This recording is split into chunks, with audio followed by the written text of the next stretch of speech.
क्यों भटक रहे हो, क्यों जा रहे हो यहाँ वहाँ। हम कहते हैं तुम भटको भी मत, कहीं मत जाओ। तुम्हारे घर के नज़दीक में जो शंकर का शिवालय हो, तुम्हारे घर के नज़दीक में जो शंकर का मंदिर हो, शिव मंदिर हो, शिवालय हो, उस शिवालय में जाकर एक लोटा जल प्रतिदिन चढ़ाना प्रारंभ करो।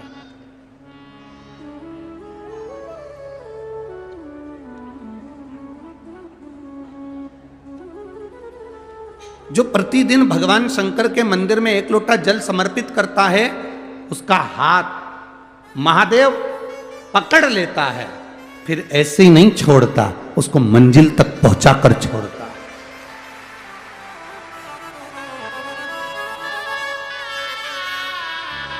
वो ऐसे ही नहीं छूट सकता।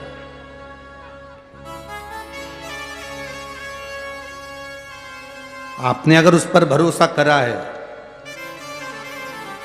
हाँ थोड़ा कष्ट हो सकता है, थोड़ी तकलीफें आ सकती है, थोड़ा दुख आ सकता है, जिंदगी में थोड़े थोड़े तकलीफें हर मनुष्य के जीवन में आती है। कोई संत, कोई साधु, कोई गुरु, कोई ब्राह्मण, कोई बहुत बहुत बड़ा महाराज भी अगर तुमको कह दे कि उसकी जिंदगी में दुख नहीं है, तो समझ लेना कि झूठ बोल रहा।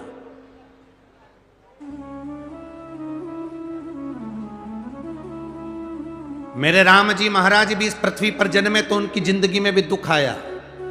मेरे भगवान कृष्ण भी इस पृथ्वी पर जन्मे तो उनकी जिंदगी में भी दुख आया। माता जानकी भी इस पृथ्वी पर प्रगटी तो उनकी जिंदगी में भी दुख आया। राधा रानी भी इस पृथ्वी पर प्रगटी तो उनकी जिंदगी में भी दुख आया। संसार में अगर जन्म लिया है, मृत्यु लोक में अगर तुम पैदा हुए हो, पृथ्वी पर अगर तुम आए हो, तो तुम्हारी जिंदगी में दुख ये नहीं कि नहीं आएगा।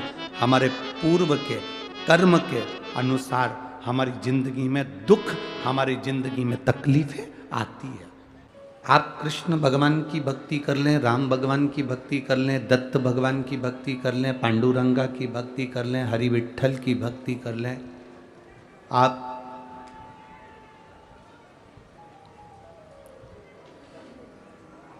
आपकी जहां मर्जी पड़े, आप जिस देवता की भक्ति करना चाहे करें। संपूर्ण भक्ति अगर देने वाला कोई है, तुम्हें भगवान कृष्ण के, भगवान राम के, भगवान दत्त के, भगवान पांडुरंगा के, श्री हरि विठ्ठल के करीब में अगर कोई ले जाने वाला है, तो वो मेरा देवाधिदेव महादेव ही है, मेरा शिव ही है।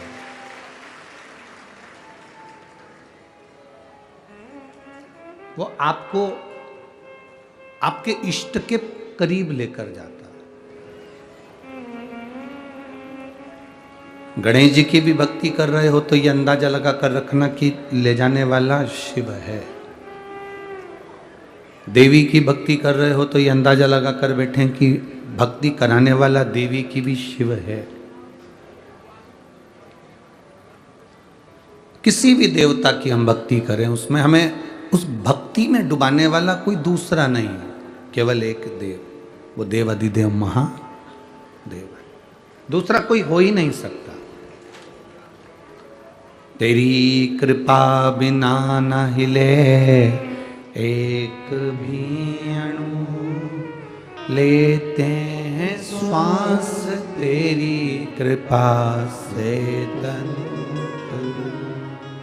बखान क्या करूं राखों के ढेर का, चपटी भगोत है खजाना कुबेर का।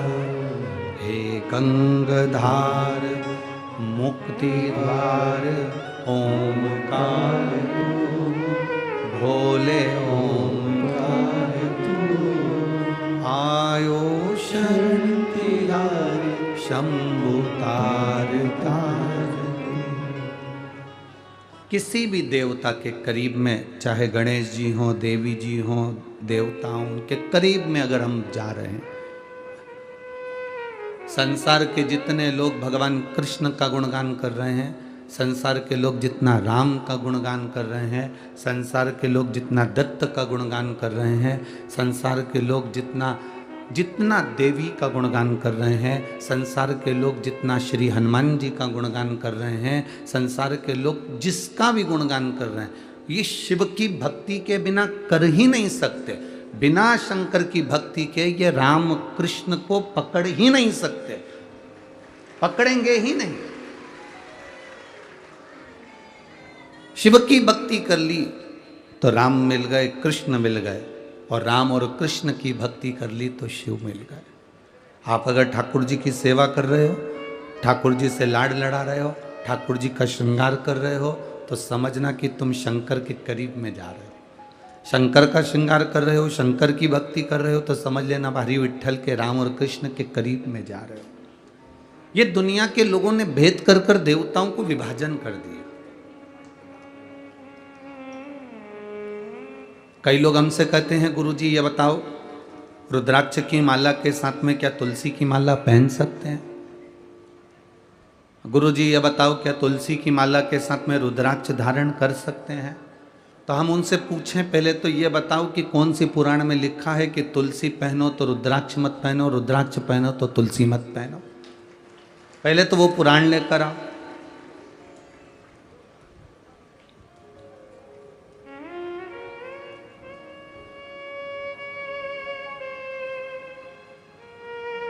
तुलसी की मंजरी मेरे शिव के अभिषेक में आती है। तुलसी की लकड़ी मेरे शंकर के अनुष्ठान में, पूजन में आती है। क्यों ना आएगी? हम अगर रुद्राक्ष धारण कर रहे हैं, हम अगर तुलसी की माला के साथ रुद्राक्ष भी पहन रहे हैं, तो इसमें कोई हानि कहीं नहीं लिखा किसी पुराण में, किसी शास्त्र में कि आप रुद्राक्ष के साथ तुलसी नहीं पहन सकते या तुलसी के साथ रुद्राक्ष नहीं पहन सकते।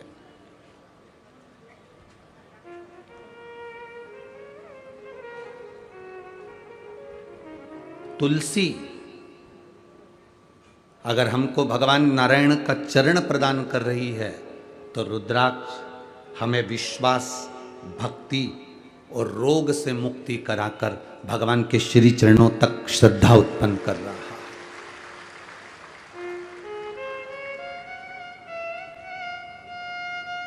यहां जितनी कई माताएं कहती हैं, क्या स्त्री रुद्राक्ष पहन सकती है? क्यों ना पहने।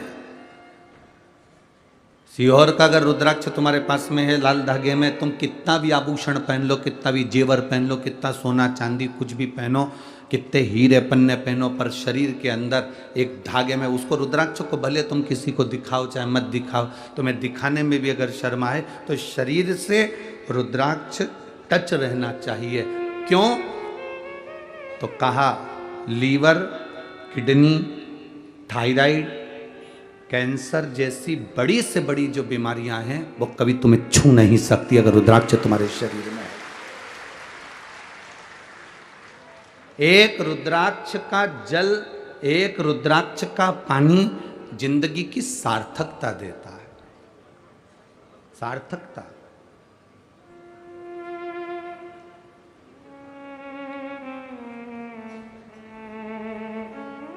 एक रुद्राक्ष का जल। आप एक पत्र आया है,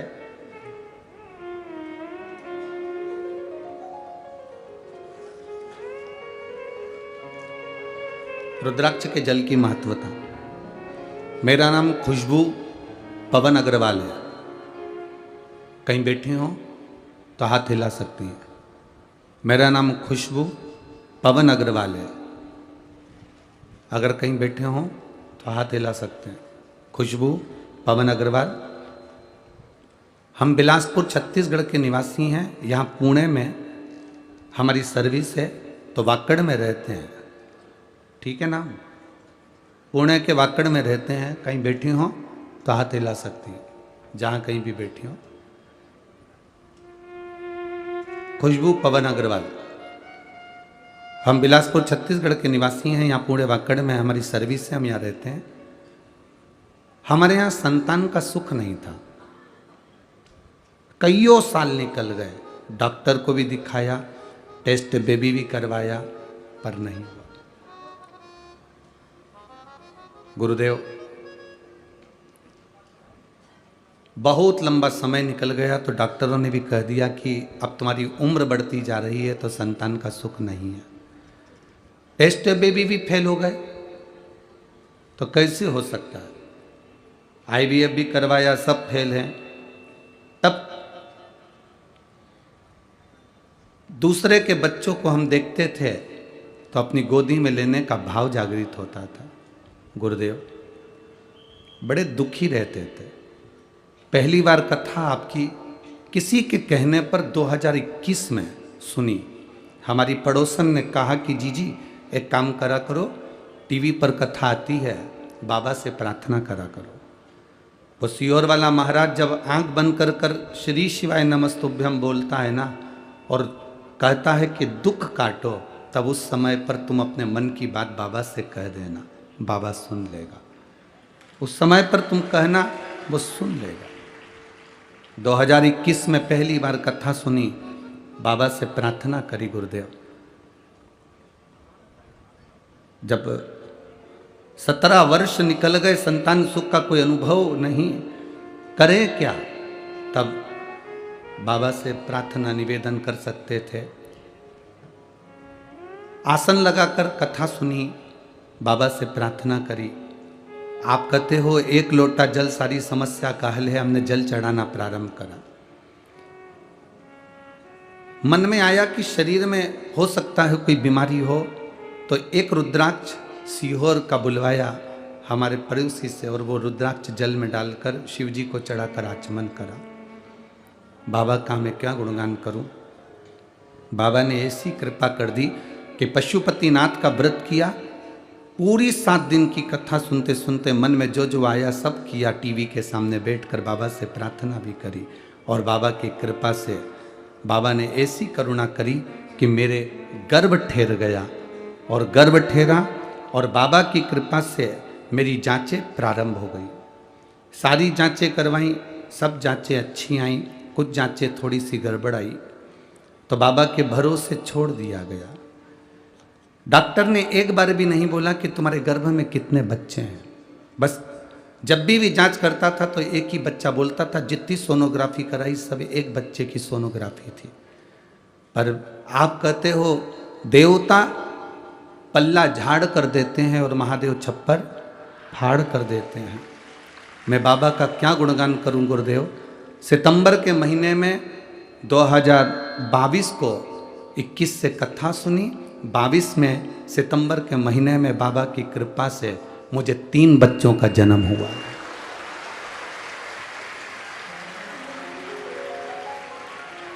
तीन बच्चों का जन्म हुआ। डॉक्टर भी आश्चर्य में पड़ गया कि सोनोग्राफी में एक दिख रहा था पर जन्म में 3 हुए। मेरे तीनों बच्चे बाबा की कृपा से पूर्ण तरह से स्वस्थ हैं। एक लड़का 2 लड़की मेरे जन्मे हैं।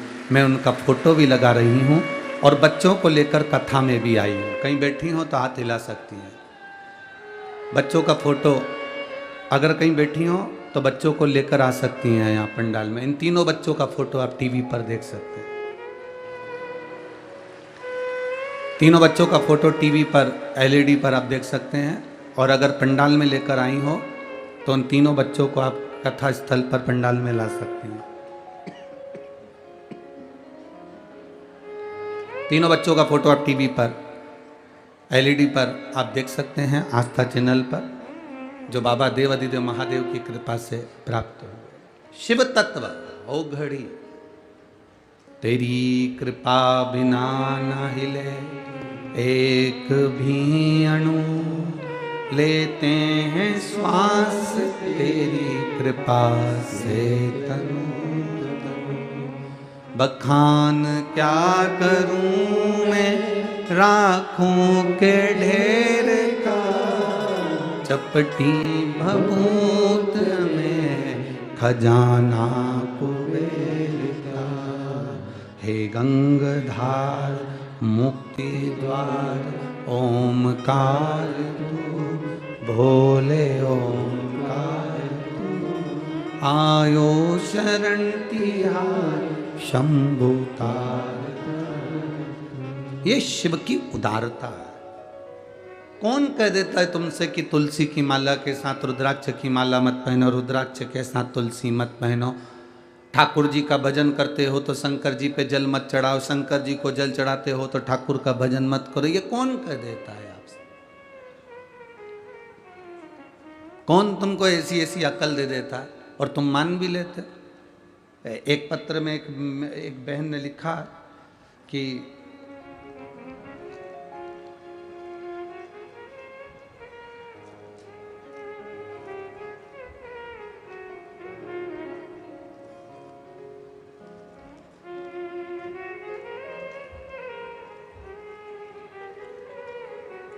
क्या उस पत्र में उन्होंने लिखा है, देखिए,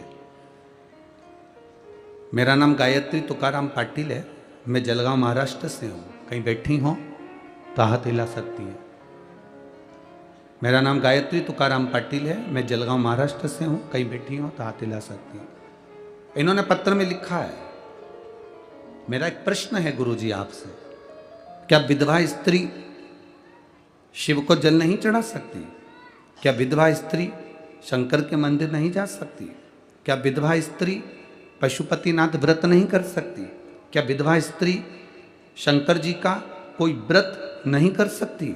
मैं जलगांव की इस बेटी से निवेदन करना चाहूँगा, गायत्री तुकाराम पाटिल जी से, ऐसी कोई पुराण, ऐसा कोई शास्त्र नहीं है जिसमें लिखा हो कि विधवा स्त्री पूजन नहीं कर सकती। ऐसा कोई प्रमाण, ऐसा कोई शास्त्र वर्णन नहीं करता।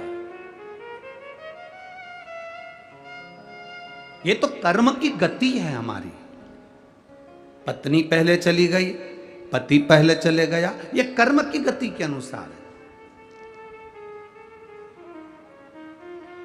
किसने कर्म की गति नहीं देखी?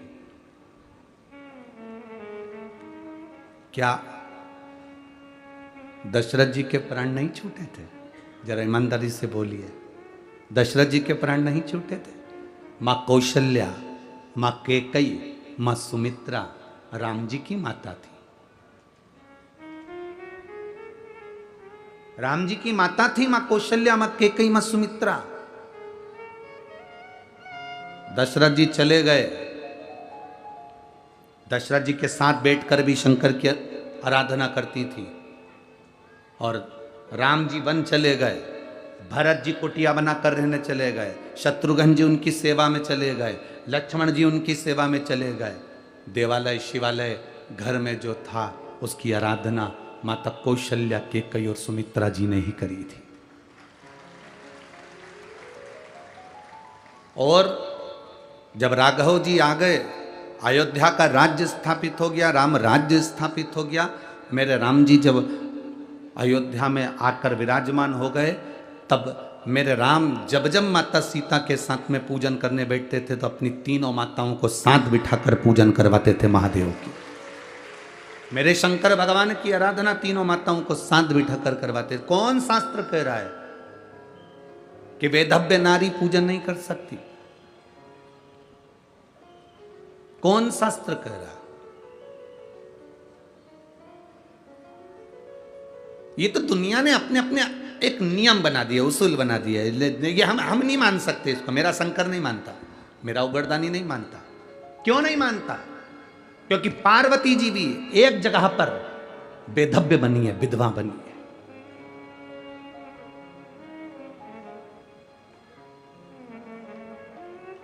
पार्वती जी भी एक जगह पर विधवा बन गई, वेधव्य बन गई। तो कैसे मान ले हम? जब मेरे गणेश जी महाराज को भूख लगी, षडानंद कार्तिकेय को भूख लगी, अशोक सुंदरी को भूख लगी, और भूख लगने पर उन्होंने अपनी माँ पार्वती जी से कहा, मैया बहुत भूख लग रही है, भोजन दो ना माँ। ब्रह्मा ब्रह्मलोक में रहते हैं, भगवान विष्णु बैकुंठ लोक में रहते हैं, इंद्र इंद्र लोक में रहते हैं, पर मेरे महादेव मृत्यु लोक में रहते हैं, पृथ्वी पर। जरूरी नहीं है कि पृथ्वी पर रहने वाले व्यक्ति के पास में 24 घंटे चांदी की चम्मच होगी और सोने की थाली होगी। जरूरी नहीं कि पृथ्वी पर रहने वाले के पास में जिंदगी भर सुख रहेगा। शंकर भगवान पृथ्वी पर रहते हैं, इसलिए उनकी जीवन में भी सुख दुख चलता रहता है, कभी अच्छा है कभी बुरा है। पार्वती जी ने भोजन के लिए शंकर भगवान को कहा तो शंकर जी तो नेत्र बंद करके बैठे थे, भोजन पर ध्यान नहीं दिया। बच्चे भूख से बिलख रहे थे, क्रोध आ गया मेरी माता को, मेरा बच्चा भूख से बिलख रहा है, मेरे स्तनों में दूध भी नहीं आ रहा, नहीं तो मेरे बच्चों को पिला देती। अब बच्चों को स्तनों में दूध कब आए? जब मेरे पति मेरे पर दृष्टि दे गए। अब करूं क्या? पति तो मौन होकर तप साधना में लीन थे। बच्चों को भूख से बिलखती हुई देखकर मां पार्वती जी ने शंकर भगवान को उठाया और निगल गई। शिव जी को निगल गई मां, और पार्वती जब शंकर भगवान को निगल गई, चारों तरफ हाहाकार मच गया कि भोलेनाथ ना जाने कहां है। सबने माता पार्वती जी की स्तुति करी। तब शंकर भगवान को प्रकट करने के लिए पार्वती जी ने अपने शरीर से धुआं प्रकट करा। धुआं प्रकट करा तो शिव जी का नाम ध्रुमवान हो गया और पार्वती का नाम ध्रुमावती माता हो गया। पार्वती का नाम, माता जगतजननी का नाम ध्रुमावती माता हो गया। शिव जी ने कह दिया, पार्वती थोड़ी देर के लिए तुम्हारे पति तुम्हारे बीच में से चले गए थे, इसलिए तुम विधवा होगी, बेधव्य कहलाओगी। ध्रुमावती की मूर्ति आज भी बिना श्रृंगार के, बिना मंगलसूत्र के, बिना चूड़ी के, बिना मांग में सिंदूर के, बिना मंगलसूत्र के कोई लाल साड़ी माता को नहीं पहनाई जाती, पाँव में बिछुड़ी नहीं पहनाई जाती, गले में मंगलसूत्र नहीं बांधा जाता, माथे पे बिंदी नहीं रहती, मांग में सिंदूर नहीं रहता ध्रुमावती माता के। कभी अगर आप दतिया जाएं तो ध्रुमावती माता की दर्शन कर सकते हैं। कभी आप जबलपुर के पास में जाएं धुमा गांव, तो मां धूमावती माता का दर्शन कर सकते हैं। धूमावती माता, तुम अपने पति को थोड़े समय के लिए निगल गई थी तो तुम बेधव्य स्वरूप में आ गई। पर ध्रुमावती, शिवजी कहते हैं, ध्रुमावती तूने अपने बच्चों के कल्याण के लिए मुझे निगला था, इसलिए मैं तुझे वर देता हूं, तेरा दर्शन करने वाला दुनिया में कभी हार नहीं सकता, विजय प्राप्त करता है। भारत की भूमि के जितने राजनेता हैं, भारत की भूमि के जितने सत्ताधिपति हैं, भारत की भूमि पर जितने जितने ये राजनेता होते हैं, ये कहीं ना कहीं जब विजय प्राप्त करना होती है तो ध्रुमावती माता का स्मरण करते हैं। पीताम्बर पीठ जाते हैं, दतिया जाते हैं, ध्रुमावती माता के यहाँ जबलपुर पहुंच जाते हैं, धुमा गांव। तो अपने बच्चों के लिए मुझे निकल गई थी, अपने बच्चों का कल्याण करने के लिए। तो मां पार्वती जी से शिव जी ने कहा, भले तू वेधव्य स्वरूप में ध्रुमावती बनकर रहेगी, पर जो तेरा दर्शन करने आएगा उसके ऊपर तेरी कृपा दृष्टि अगर हो गई तो वो दुनिया में कभी नीचे नहीं जा सकता, ऊपर की ओर बढ़ता ही चले जाएगा। ये ध्रुमावती माता। तो मेरी बहन से गायत्री तुकाराम पाटिल जी से मेरा निवेदन है, कौन कह सकता है कि वेधव्य नारी शिव का जल नहीं चढ़ा सकती, या शिव उपासना नहीं कर सकती, या शंकर का भजन नहीं कर सकती? ये कर्मगति है साहब। पत्नी पहले गई या पति पहले गया, ये कर्मगति के अनुसार है। इसमें नारी का कोई दोष नहीं है। इसमें नारी का कोई दोष है क्या कि पति चले गया तो नारी का दोष? नारी ने क्या गला दबा के मार दिया जो दोषी कहलाए? ना, पत्नी चली गई, पति का दोष नहीं, वो पति गया, पत्नी का दोष नहीं। शिव की आराधना में, शंकर की भक्ति में, शिव उपासना में, शंकर को जल चढ़ाने में मेरा भोलेनाथ ये नहीं देखता कि तुम क्या हो। शिव जी तो केवल तुम्हारे भीतर का स्नेह, प्रेम, श्रद्धा और विश्वास देखता है। स्नेह है।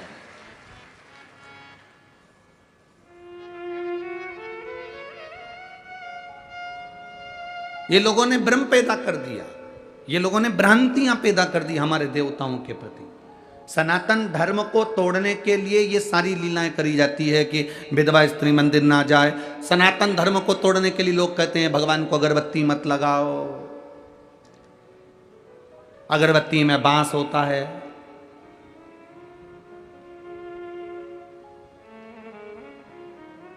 ये नया एक आकर्षण लोग लेकर आए कि अगरबत्ती में बांस होता है तो भगवान को मत लगा।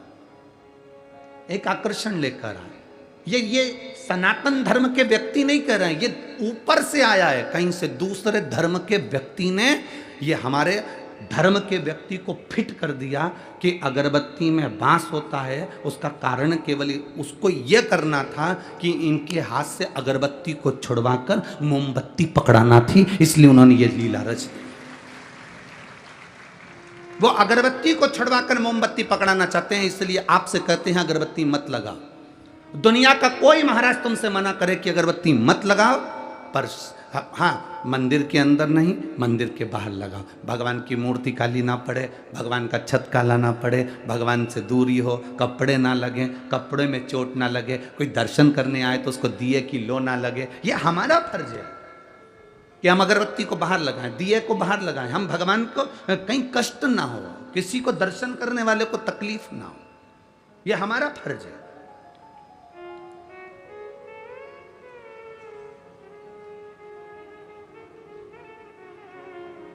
कह दिया साहब कि वो अगरबत्ती में बांस होता है, कल से लोग तुमसे कह देंगे इस पेट में मल भरा होता है, इसलिए भगवान का भजन भी मत करो। अगरबत्ती में बांस होता है इसलिए अगरबत्ती मत लगाओ, और पेट में मल भरा होता है। ऐसा कोई मनुष्य है जिसके पेट में गंदगी नहीं भरी? अरे बोलो तो सही, कहीं का हो सकता पुणे में ऐसा व्यक्ति हो जिसके पेट में गंदगी ना भरी हो, मल ना भरा हो? कल से कोई तुमसे कह देगा कि पेट में मल भरा है तो राम मत कहना, पेट में मल भरा है तो भजन मत करना, पेट में मल भरा है स्मरण मत करना, ना ना ना। मेरी प्रीत ना टूटेगी डमरू वाले से, मेरी प्रीत ना छूटेगी काशी वाले से। कोई रोक के बताए, कोई टोक के बताए, कोई रोक के बताए, कोई टोक के बताए। अरे अभी पाड़ा नहीं पड़ा है काशी वाले से, अभी पाला नहीं पड़ा है डमरू। जिस दिन तुम्हारा डमरू वाले से पाला पड़ गया, जिस दिन तुम्हारा काशी वाले से पाला पड़ गया, सारी भ्रांति निकल जाएगी, सारा भ्रम निकालना है हमको। लोग आडंबर में जी रहे हैं, बड़े बड़े आडंबर, दुनिया के लोग डराने में लगे हैं। किसी ने तुम्हारे घर में टोना कर दिया होगा, किसी ने तुम्हारे घर में चावल फेंक दिया होगा, इसलिए तुम दुखी हो। तुम इसलिए बीमार पड़े हो कि तुम्हारे ऊपर बंधन कर दिया होगा, कि तुम इसलिए दुखी हो कि तुम्हारे ऊपर किसी ने कुछ कर दिया होगा। तुम्हारी दुकान इसलिए नहीं चल रही, फैक्ट्री इसलिए नहीं चल रही, तुम्हारी सोसाइटी इसलिए नहीं चल रही, किसी ने कुछ कर दिया होगा। तुम्हें मिले थे करने के लिए।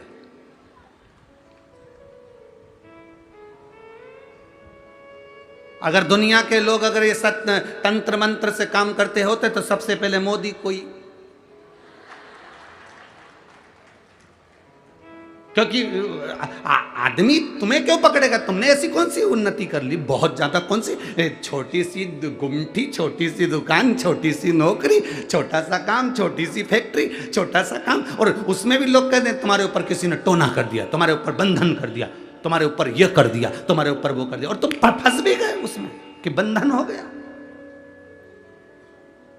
तुमने कौन सा ऐसा नाम कमाया जो तुम्हारे ऊपर कोई बंधन करेगा? नाम जिसने कमाया, आज पूरे दुनिया के लोग जिसके पीछे पड़े हैं, तो अच्छे अच्छे तंत्र मंत्र वालों को लाके नहीं पटकवा देते कि नीचे आए ना, हम सिंहासन पर बैठ जाए। तुम्हें किसी ने कह दिया, तुम्हारे ऊपर किसी ने कुछ करा है, अब वो टेंशन लेके बैठ गई किसने करा है, किसने करा है, किसने करा है। इतने में बेचारी देवरानी शंकर जी के मंदिर गई थी, तो तेरे मन में शंका बैठ गई, इसी ने कुछ करा है, इसी ने कुछ करा। अब शंका कौन निकाले?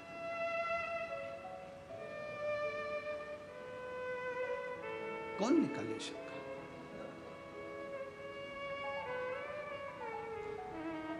ये आडंबरों में हमारे शिव पुराण नहीं है। शिव महापुराण कभी आडंबरों पर नहीं चली। शिव महापुराण में ये सारे आडंबर दूर हैं, क्योंकि शंकर कहाँ रहते हैं? जम के बोलो जरा। उनके ससुर ने कहा है शंकर भगवान को, दक्ष प्रजापति ने, शिव मैं तुझे श्राप देता हूं, तू शमशान में रहेगा। जो शमशान में रहता है सबसे बड़ा तांत्रिक, सबसे बड़ा घोरी तो वो ही है, और जो एक लोटा जल चढ़ाता है उस पर कोई तंत्र विद्या नहीं हो सकती।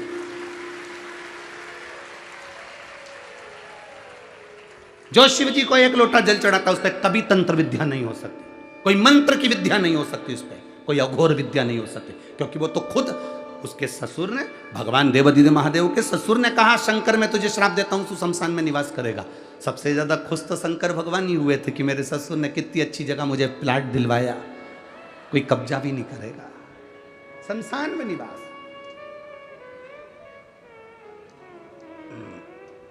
और शंकर के भक्त होकर कभी मत सोचना कि किसी ने तुम्हारे ऊपर विद्या कर दी, किसी ने तुम्हारे को ऐसा कर दिया, तुम्हारी दुकान नीचे कर दी। ना ना ना, ये तो हमारी कर्म की गति है। जैसे धूप आती है फिर छांव आती है, थोड़ी देर कथा अच्छी चलती है, थोड़ी देर बाद पानी आता है, फिर ठीक हो जाता है, धूप आ जाती है, फिर थोड़ी देर बाद छांव आ जाती है, फिर थोड़ी देर बाद फिर पानी आ जाता है।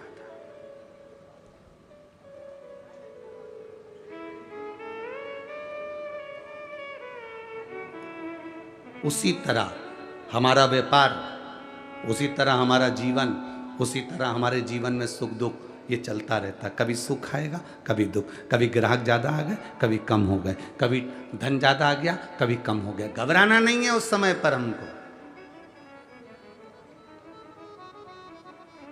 तेरे मंदिर में आना मेरा काम है और मेरी बिगड़ी बनाना तेरा काम है। हम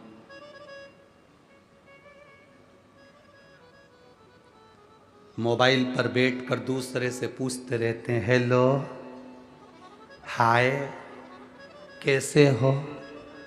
हम मोबाइल पर बैठकर पूछ रहे हैं।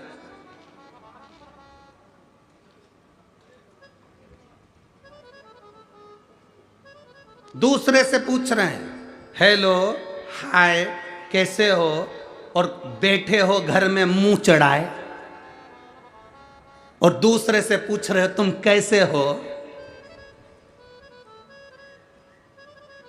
तो अंदर से चाय बनाते बनाते जगदम्बा भी बोल दी, पहले खुद को देख लो। दूसरे से पूछ रहे कैसे हो। जितनी स्माइल से, जितनी प्रसन्नता से तुम दूसरे से मोबाइल पर बात करते हो, अपने ऑफिसर से, अपने सेठ से, अपने दूसरे व्यक्ति से जितनी प्रसन्नता से तुम दूसरे से बात करते हो, उतनी प्रसन्नता से उतनी प्रसन्नता से तुम अपने घर में माँ से, अपने पिता से, अपने भाई से, अपने सखा से, और अपनी पत्नी से, और अपने बच्चों से क्यों नहीं करते हो। जितनी प्रसन्नता तुम दूसरे को दिखाते हो, उतनी प्रसन्नता तुम्हारी घर में भी होना चाहिए।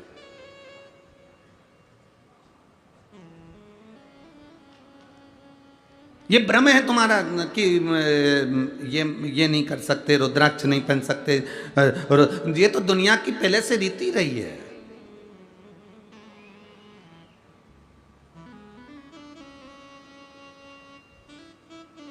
अरे गुरुजी, बेलपत्री खाने से कुछ हो जाता है क्या?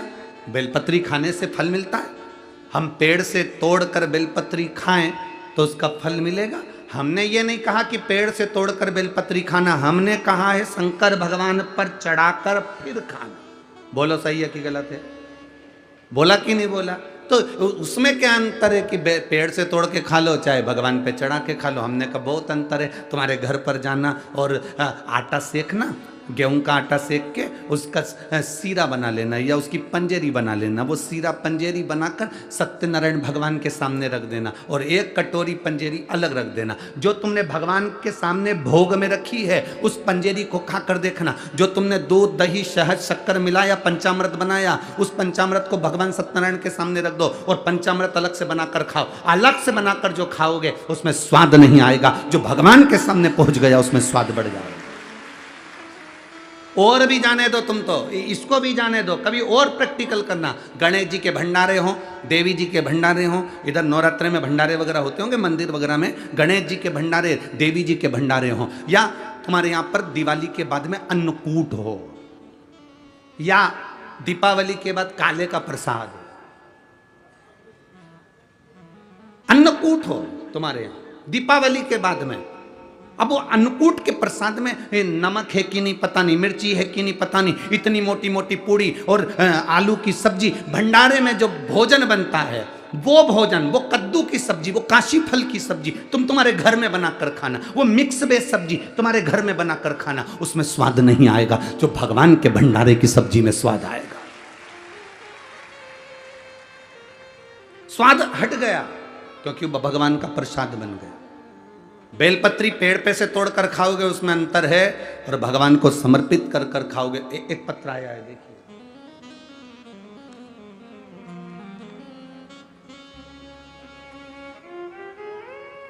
मेरा नाम अर्चना सचिन बंजारी, पता तहसील तला, जिला रायगढ़, कोंकण की निवासी हूं। कहीं बैठी हो तो हाथ हिला सकती हैं, कहीं बैठे हो तो हाथ हिला सकते हैं। मैं एक लोटे जल का क्या वर्णन करूं गुरुदेव। मेरे पति को 10 साल से किडनी में स्टोन थी, और एक स्टोन 15 mm की और दूसरी स्टोन 6 mm की थी। डॉक्टर ने कहा था इसका ऑपरेशन जरूरी है क्योंकि किडनी बेकार होती चली जा रही है। करूं क्या। कहीं बैठी हो तो हाथ हिला सकती हैं, जहां कहीं बैठी हो हाथ हिला सकती हैं। अब करें क्या। डॉक्टर ने ऑपरेशन की तारीख निकाल दी गुरुदेव। हमने डॉक्टर से कहा कि हम थोड़ा रुक जाओ, फिर हम ऑपरेशन करा लेंगे। अब डॉक्टर ने ऑपरेशन की तारीख निकाली, हम वापिस आ गए, और वापिस आकर पुणे में हमारी बहन यहाँ रहती है, सांगवी में, यहाँ पर हमारी बहन का निवास है।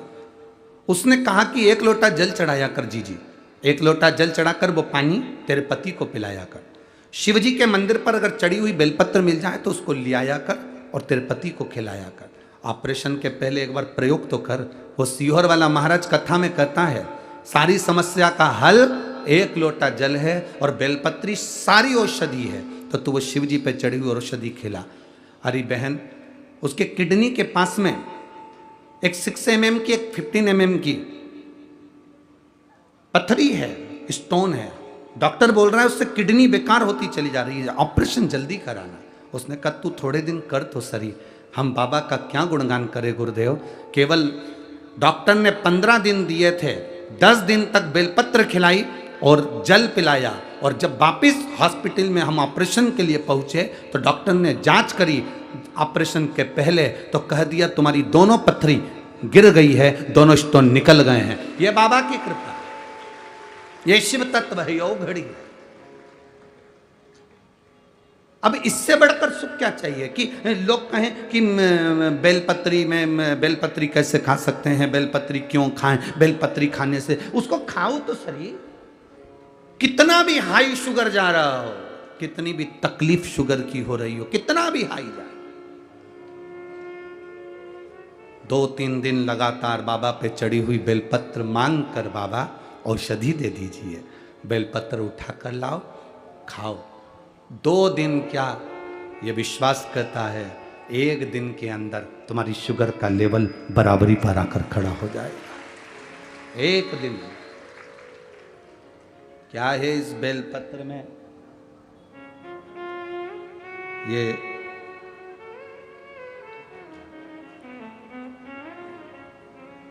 इस बेलपत्र में ऐसा क्या होता है कि जो इतनी औषधि का कार्य कर जाता है। कभी हृदय से, दिल से इस बेलपत्र को कभी भाव से, कई लोग खाते हैं तो उनके मुंह में झार झार हो जाता है, किसी को छाले भी आ जाते हैं। नहीं खा सकते तो उसको चूरा कर कर, गोली बनाकर या चूर्ण कर कर बाद में पानी से पाओ, पर पाओ।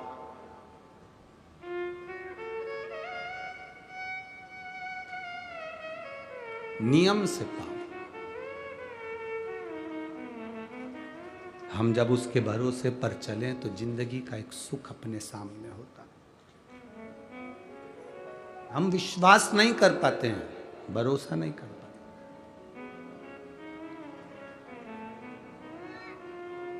वो अग्रवाल परिवार की बहन से पूछना, उसके पत्र में लिखा है कि डॉक्टर जब भी बोले तो केवल सोनोग्राफी में 1 बच्चे का बोला, पर एक भी बार डॉक्टर ने नहीं कहा कि तुम्हारे 3 बच्चे हैं या 2 बच्चे।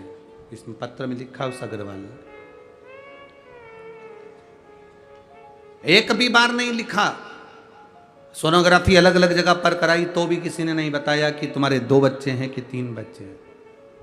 बच्चे को जन्म देने के लिए गए तब भी एक ही बच्चे का रिपोर्ट, और जन्म हुआ तो 3 बच्चे गर्भ से जन्म लिए। ये शिव तत्व नहीं तो क्या?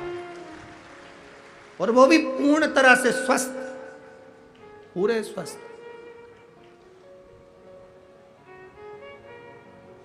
उसमें लिखा उन्होंने केवल एक रुद्राक्ष का जल, बहुत प्रबल, एक रुद्राक्ष।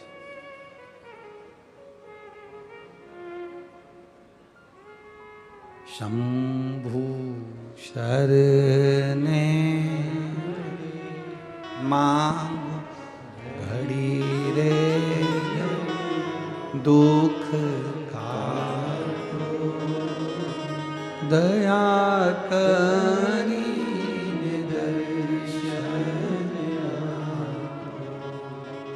एक भरोसा हमारे भीतर जागृत हो।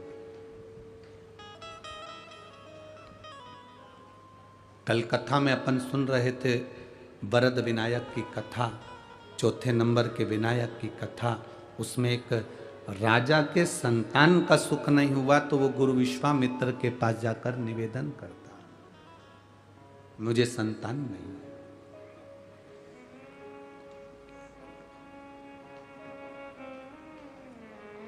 असली गुरु के पास अगर पहुंचे हो तो तुम्हें बोलने की भी जरूरत नहीं पड़ती कि मुझे ये दुख है। बस एक बार गुरु जी से आपके नेत्र मिल जाएं और गुरु की दृष्टि केवल एक बार आप पर पड़ जाए तो बोलना नहीं पड़ता कि दुख मुझे ये है, अपने आप दुख पट जाता है।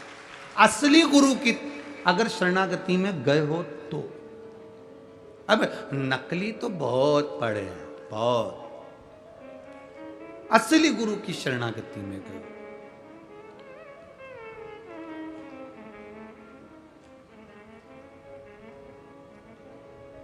गुरु का काम क्या है? क्या काम है गुरु का? गुरु का एक काम सबसे प्रबल है। जब वो नयन मिलाता है, अपनी दृष्टि जब अपने शिष्य पर देता है, अपने भक्त पर देता है, तो गुरु की जो नयन होते हैं वो नौका के समान होते हैं। और जब भक्त पर वो अपनी दृष्टि देता है तो उस भक्त को अपनी नौका में बिठाकर पार लगा देता है, वो गुरु होता है। असली गुरु की शरण में जाओ तो कुछ मांगो ना मांगो, बस उसकी दृष्टि पड़ जाए। और गुरु का काम भी ऐसा, वो देखता ही नहीं है, बड़ी मुश्किल से देखेगा, जब देखेगा भी वो देखे ही नहीं। गुरु की शरणागति बड़ी प्रबल। विश्वामित्र बाबा के सामने जाकर राजा ने कह दिया मेरे घर में संतान नहीं है।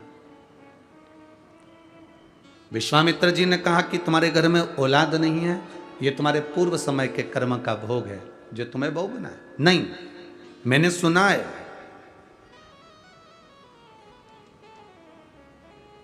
अगर कोई सतगुरु कुछ कृपा कर दे तो होता ही है। देवता का काम है तुम्हारे भाग्य को लिखना,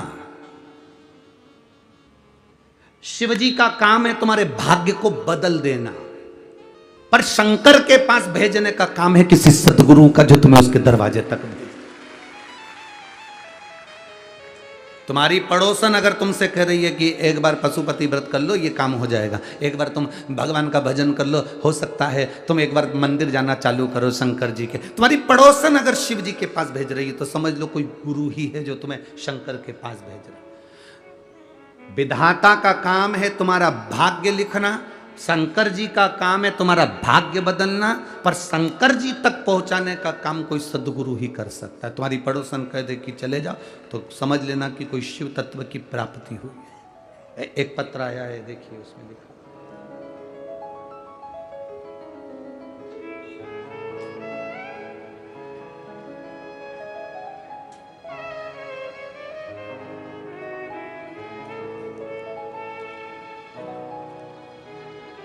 मैं लताबाई सुभाष राव खेड़कर, उम्र है मेरी 60 साल।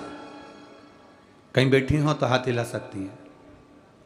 मैं लताबाई सुभाष राव खेड़कर, उम्र 60 साल, गांव शिरूर लाजबंद की ताजबंद, तुम समझ लेना, ठीक है, तालुका अहमदपुर, जिला लातूर, महाराष्ट्र की रहने वाली।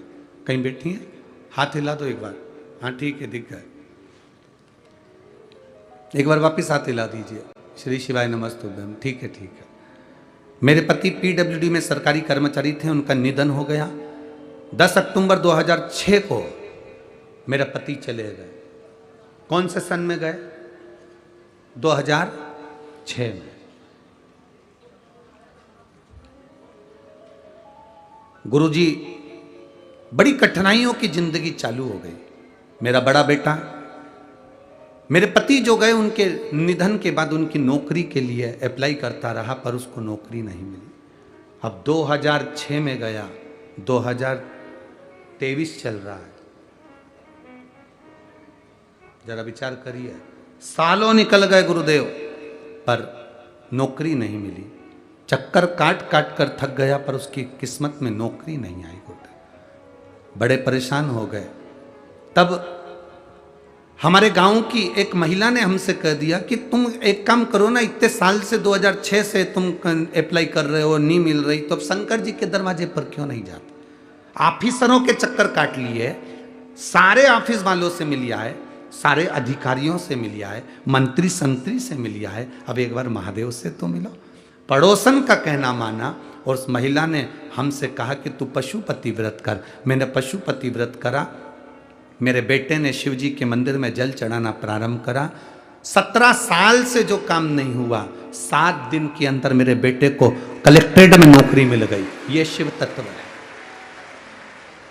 2006 से जो नौकरी ना मिली, उसने लिखा 17 साल से जो प्रतीक्षा कर रही थी, वो प्रतीक्षा निकली। 7 दिन के अंदर मेरा बेटा एनसीसी डिपार्टमेंट में नांदेड़ के अंदर पदस्थ हो गया। 7 दिन के अंदर बाबा ने मेरे बेटे को नौकरी दे दी। 2006 से मंत्रियों से मिली, संतरियों से मिली, सारे अधिकारियों से मिली, चरण धो लिए, प्रणाम कर लिया। 2006 से किस किस के हाथ नहीं जोड़े होंगे वो बताओ तुम। बोलो री मेरी जीजियों पुणे वाली, और मेरे भाई भी बैठे हैं। 2006 से किस किस के हाथ नहीं जोड़े होंगे उस मां ने? 2006 से उसके बेटे ने किस किस से निवेदन नहीं करा होगा कि मेरी नौकरी मेरे पिताजी की जगह लगा दो, मेरी नौकरी मेरे पिताजी की जगह। किस किस से नहीं कहा होगा उसने? किससे नहीं कहा होगा? बैठो बहन, श्री शिवाय नमस्तुभ्यम, बैठिए। किससे नहीं कहा होगा उसने? सबसे कहा। पर कौन करे?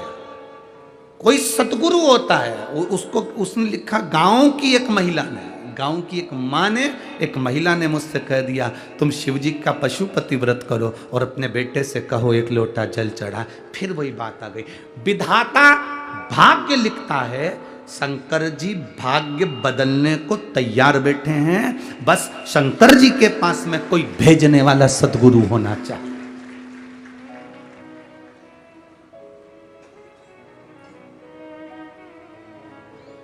आज लोग हमसे कहते हैं गुरुजी तुमने कई लोगों की, बहुत लोगों की दुकानदारी बंद कर दी।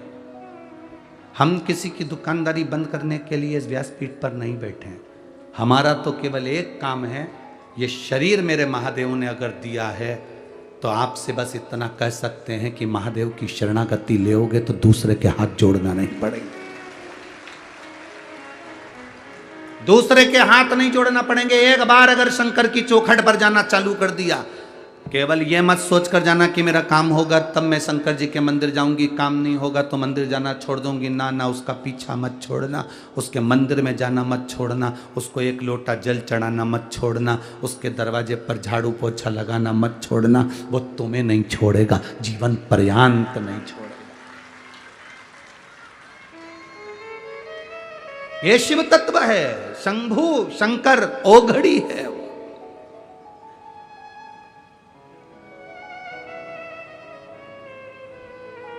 आप में से कितनी माताएं बैठी हैं, तुम्हारे यहाँ कोई काम करने वाला माँ आती हो और वो रो रो कर पोछा लगा रही हो तो तुम्हारे दिल नहीं पसीजता होगा? अरे बोलो तो जम के जरा। कोई रो रो के बर्तन मांज रहा हो, तुम्हारा दिल नहीं पसीचेगा। कोई रो रो के कपड़ा धो रहा हो, तुम्हारे घर के बच्चों को संभाल रही है, रो रो के खूब दुखी है, खूब दुखी, तो घर की जो सेठानी होती है वो पूछ लेती है, आई इधर आओ जरा, आई इधर आओ, क्यों रो रही हो, क्या हो गया? आज मेरी बहू से झगड़ा हो गया, उसने मुझे रोटी नहीं दी है, आज मैं बड़ी दुखी हूँ। सेठानी कहती है, तुम काम छोड़ो पहले, लो मैं प्लेट में खाना देती हूँ, ले खाओ। आई, रोना नहीं, जीवन तो चलता रहता है। सेठानी को दुख होगा, उसके घर की बर्तन वाली, काम वाली, पोछे वाली अगर कोई दुखी है तो सेठानी को दुख होता है। इस मृत्यु लोक में रहने वाला कोई मनुष्य दुखी है तो मेरे महादेव को दुख होता है। मेरा महादेव दुखी होता है। और महादेव को दुख किस बात का है कि तू मेरे घर में आता है, मेरा भजन करने वाला और दुखी हो जाए। संसार में रहने वाले, पृथ्वी पर रहने वाले अगर दुखी होंगे तो शंकर को दुख होगा। तो किसी को कोई फर्क नहीं पड़ेगा, पर शिव जी को दुख होगा कि मेरी पृथ्वी पर रह रहा है। ब्रह्मा ब्रह्मलोक में रहते हैं, भगवान विष्णु बैकुंठ लोक में रहते हैं, इंद्र इंद्रलोक में रहते हैं, देवता देवलोक में रहते हैं, पितर पितृलोक में रहते हैं, पर शंकर भगवान मृत्यु लोक में रहते हैं, पृथ्वी पर। सबसे ज्यादा दुख उनको होता है कि तुम इधर उधर क्यों भटक रहे हो। अगर तुम्हें दुख आया है ना तो तुम एक बार मेरे पास आओ तो सही, तुम मेरे पास आकर बोलो तो। देखो, कई लोग कहते हैं कि भगवान को क्या बोलना पड़ता है, शिव जी को क्या बोलना पड़ता है? क्यों नहीं बोलना पड़ता? यहां पर इतनी सारी माताएं बैठी हैं, इन सब माताओं को मालूम है कि तुम्हारा पति 4 रोटी खाता है। सब माताओं को मालूम है कि तुम्हारा बेटा 4-5 रोटी खाता है। इसमें से कितनी माताएं ऐसी बैठी हैं, शायद ही कोई माता ऐसी होगी जो पति 4 रोटी खाता होगा तो एक साथ 4 धर के दे देती होगी। बेटा 4 रोटी 6 रोटी खाता हो तो एक साथ 6 रोटी रख के दे देती होगी। कोई मां नहीं देती, कोई पत्नी नहीं देती। पत्नी 2 रोटी रखेगी या 1 रोटी रखेगी, फिर पति आवाज लगाएगा, सुनो सब्जी अच्छी बनी है, 1 रोटी और लाओ, दाल अच्छी बनी है, माँ 1 रोटी और लाओ। पति आवाज लगा रहा है कि 1 रोटी और लाओ, तो पत्नी प्रसन्न हो रही है, इन्होंने मुझसे रोटी मांग कर खाई। माँ प्रसन्न हो रही है, मेरे बेटे ने आवाज लगाई कि माँ मुझे रोटी ला कर दे, आज सब्जी अच्छी बनी, आज बेसन अच्छा बना, आज आमटी अच्छी बनी, आज सामान अच्छा बना, आज ठेसा अच्छा, माँ 1 रोटी और ला कर दे। बेटा माँ को बार बार बुला रहा है। माँ को मालूम है 6 रोटी चाहिए तो माँ 6 रोटी दे सकती थी, पर माँ ने जान कर नहीं दी कि मुझे आवाज लगाएगा। भगवान तुम्हें सब कुछ दे सकता था, पर भगवान चाहता है कि तेरे बाप को आवाज तो लगा। सब कुछ देने की सामर्थ्यता परमात्मा में है, सब कुछ प्रदान करने की सामर्थ्यता भोलेनाथ में है, सब कुछ लुटाने की सामर्थ्यता मेरे शंकर में है, सब कुछ दे सकता है। पर भोलेनाथ कहते हैं मैं बाप हूँ, और बेटा जब बड़ा हो जाता है, नौकरी करने लगता है, और नौकरी के बाद भी पापा से कहता है पापा मुझे लैपटॉप लेना है, पापा खुश होते हैं कि ये खुद भी ला सकता था पर मुझे लेकर जा रहा है, मुझसे कह रहा है, प्रसन्न होता है बाप। बाप की प्रसन्नता, पैसा किसका? बेटे का, सामान किसका? बेटे का, पर बाप से कह रहा है पापा मुझे लैपटॉप लेना, पापा मुझे गाड़ी लेना, पापा मुझे ये सामान लेना है। ला सकता है, सब कुछ ला सकता है, पर बोला क्यों है? क्योंकि उसको महान बनाना।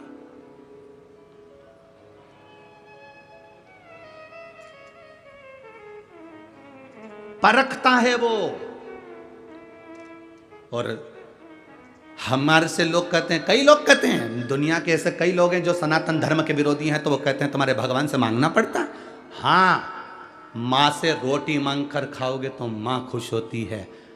पत्नी अगर कोई सामान ला कर दे, पोहा बना कर ला कर दे, उसल पोहा दिया, भगर ला दिया, कोई सामान ला दिया, उपमा ला दिया, और तुमने डबल से कहा सुनो आज उपमा अच्छा बना है, थोड़ा और लाओ, पत्नी अंदर से खुश हो जाती है। यहाँ जितनी बैठी होंगी ईमानदारी से बोलना, जब पति डबल से मांगे तो तुम्हें प्रसन्नता नहीं होती क्या?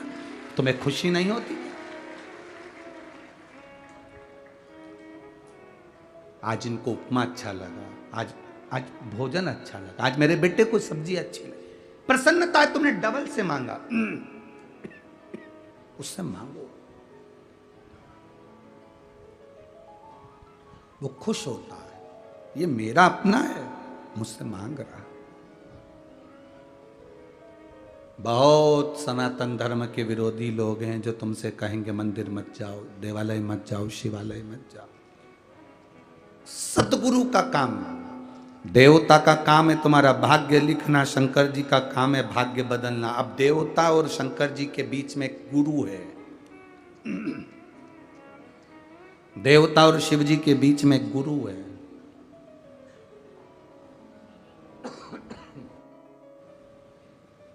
और देवता और शिव जी के बीच में जो गुरु है, बस वो गुरु का कहना अगर तुमने मान लिया, और शंकर जी की ये पत्र में लिखा कि वो, इसमें लिखा कि गांव की महिला कर रही है कि शिव जी के मंदिर जा।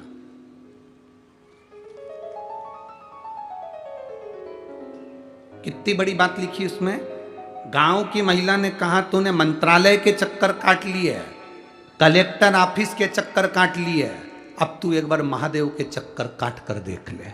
ये यहाँ ये दिखाना जरा है, जरा दिखाओ इसको, जरा ले लाइन जरूर दिखाओ। मंत्रालय के चक्कर काट लिए, पढ़ो आप आस्था चैनल पर इस लाइन को भी पढ़ो कि उस लाइन में उसने महिला ने बोला क्या।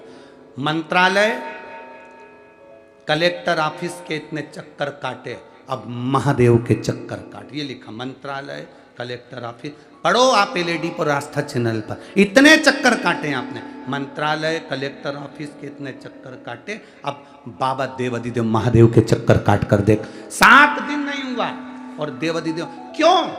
विधाता ने जो लिखा, और शंकर भगवान उस भाग्य को पलटने की जवाबदारी रखते हैं। उसके बीच में जो है वो गुरु है, और गुरु आपको कभी ये नहीं कहेगा कि तुम मेरे करीब में आओ, मेरे पास आओ। असली गुरु अगर होगा तो तुमसे दूरी बनाएगा और तुम्हें शंकर तक पहुंचा देगा। वो असली गुरु मिल जाए। असली गुरु कभी तुम्हें अपने करीब नहीं आने देगा, कभी भी। उसके भजन में विघ्न होता है,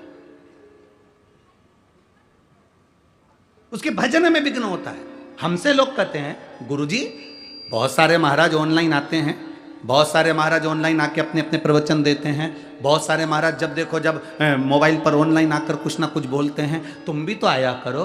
हमने कहा बहुत सारे महाराज आते हैं तो हमको आने की क्या ज़रूरत है, हम तो उनके चरणों के दास हैं, उनके चरण की रज मिल जाए, इससे बड़ा और क्या चाहिए। गुरु असली तुमसे दूरी बनाएगा, असली गुरु तुमसे दूरी बनाएगा।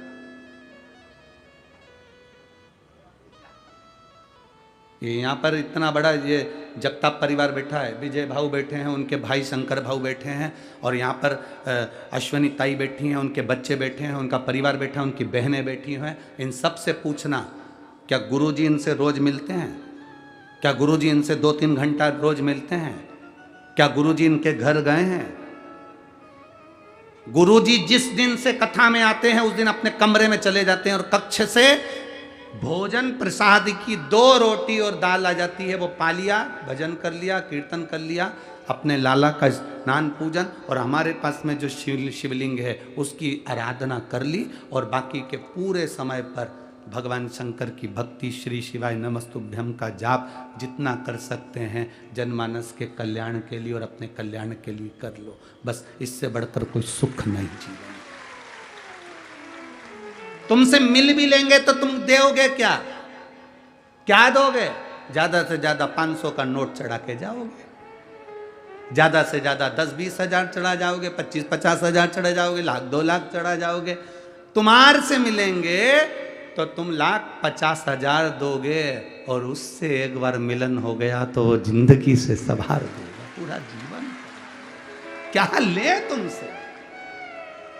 और लोगों को बुरा लगता है, हमसे मिलते नहीं हैं, हमसे मिलते नहीं हैं। लोग फोन पर हमारे सीओर में ऑफिस में मैसेज कर देते हैं, हमसे गुरुजी मिलते नहीं हैं, पूना में आए हैं, हम भी पूना में रहते हैं, हम तो मालेगांव रहते हैं, हम यहाँ रहते हैं, हमसे तो मिलते ही नहीं हैं। हमारा उनसे निवेदन है, तुमसे मिलने के लिए आशीष ही काफ़ी है। हम कहाँ मिले तुमसे? भजन जितना कर सकते हैं उतना। यहाँ आने से पहले हाँ, शुरू के 4 दिन तो हम कुछ भी हो नहीं मिलते, पर 5वां दिन थोड़ा परिवार वालों से कह देते हैं 15-20 मिनट आइए, प्रणाम करो, नमन करो, भजन करो, चले जाओ। इसमें भक्ति किसको कहे? ना मिले। विधाता ने जो भाग्य में लिखा और शंकर भगवान तक, शंकर भगवान भाग्य बदलेंगे, उसके बीच में गुरु है। वो गुरु केवल सियोर वाला महाराज जी नहीं है, वो गुरु तुम्हारे पास में रहने वाली कोई पड़ोसन भी अगर तुम्हें शंकर के मंदिर भेज रही है तो वो गुरु से कम नहीं है। तुम्हारी पत्नी अगर शिव जी के मंदिर भेज रही है तो वो गुरु से कम नहीं है। तुम्हारा पति अगर तुम्हें शिव के मंदिर तक भेज रहा है तो वो गुरु से कम नहीं है। तुम्हारे बच्चे अगर शंकर के मंदिर भेज रहे हैं तो वो गुरु से कम नहीं है। और तुम्हारे बच्चे अगर तुम्हें शिव महापुराण तक छोड़ के भी जा रहे हैं तो तुम्हारे बच्चे शंकर से कम नहीं और गुरु से कम नहीं। शिव तक जो पहुंचा रहा है वो असली गुरु है, जो अपने करीब में ला रहा है। हमारे पास में आओ, हमारे पास बैठो, हम तुमको ज्ञान देंगे, हम तुमको ऐसा बना देंगे, हम तुमको बेल दे देंगे, हम तुमको भभूति दे देंगे, हम तुमको ये दे देंगे। जो अपने करीब में ला रहा है वो असली कभी नहीं हो सकता। मेरे शंकर भगवान कभी अपने पास में नहीं आने दिए किसी को भी। मेरे शिव जी ने कभी, तुम देखो, सारे देवता जाते हैं भगवान विष्णु के पास में, सारे देवता जाते हैं भगवान इंद्र के पास में, सारे देवता जाते हैं ब्रह्मा जी के पास में। शंकर भगवान कैलाश पे आराम से बैठे हैं आंख बंद करके। तो पार्वती जी कई बार पूछ लेती थी, कभी कभी तो आंख खोल लिया करो, कितने सारे लोग आते हैं, इनको देखा करो, कभी कभी तो आंख खोला करो। भगवान शंकर ने कहा, तू चिंता मत कर, जो मेरे लिए आता है उसको तो मैं देख लेता हूं, जो खुद के लिए आता है उसको देखता ही नहीं। क्या देखूं मैं उसको? संत तुकाराम, संत ज्ञानेश्वर, मुक्ताबाई, ये जितने भी हुए, जितने रामकृष्ण परमहंस जी हो, मीराबाई हो, चाहे कोई हो, उन्होंने अपने से सबको दूर रखा, केवल भगवान को करीब रखा है। केवल मेरा आप सबसे निवेदन है, आप भगवान से दूरी मत बनाओ, उसके पास में आओ। पास में से मतलब ये नहीं है कि तुम 2-4 घंटे भगवान को मत छोड़ो। पास का मतलब ये नहीं होता कि भगवान को मंदिर में जाके बैठ जाओ तो छोड़ूंगी नहीं, चाहे कुछ भी हो जाए। सियोर वाला महाराज बोला है, पास में रहो, ऐसा नहीं है। पास का मतलब क्या होता है?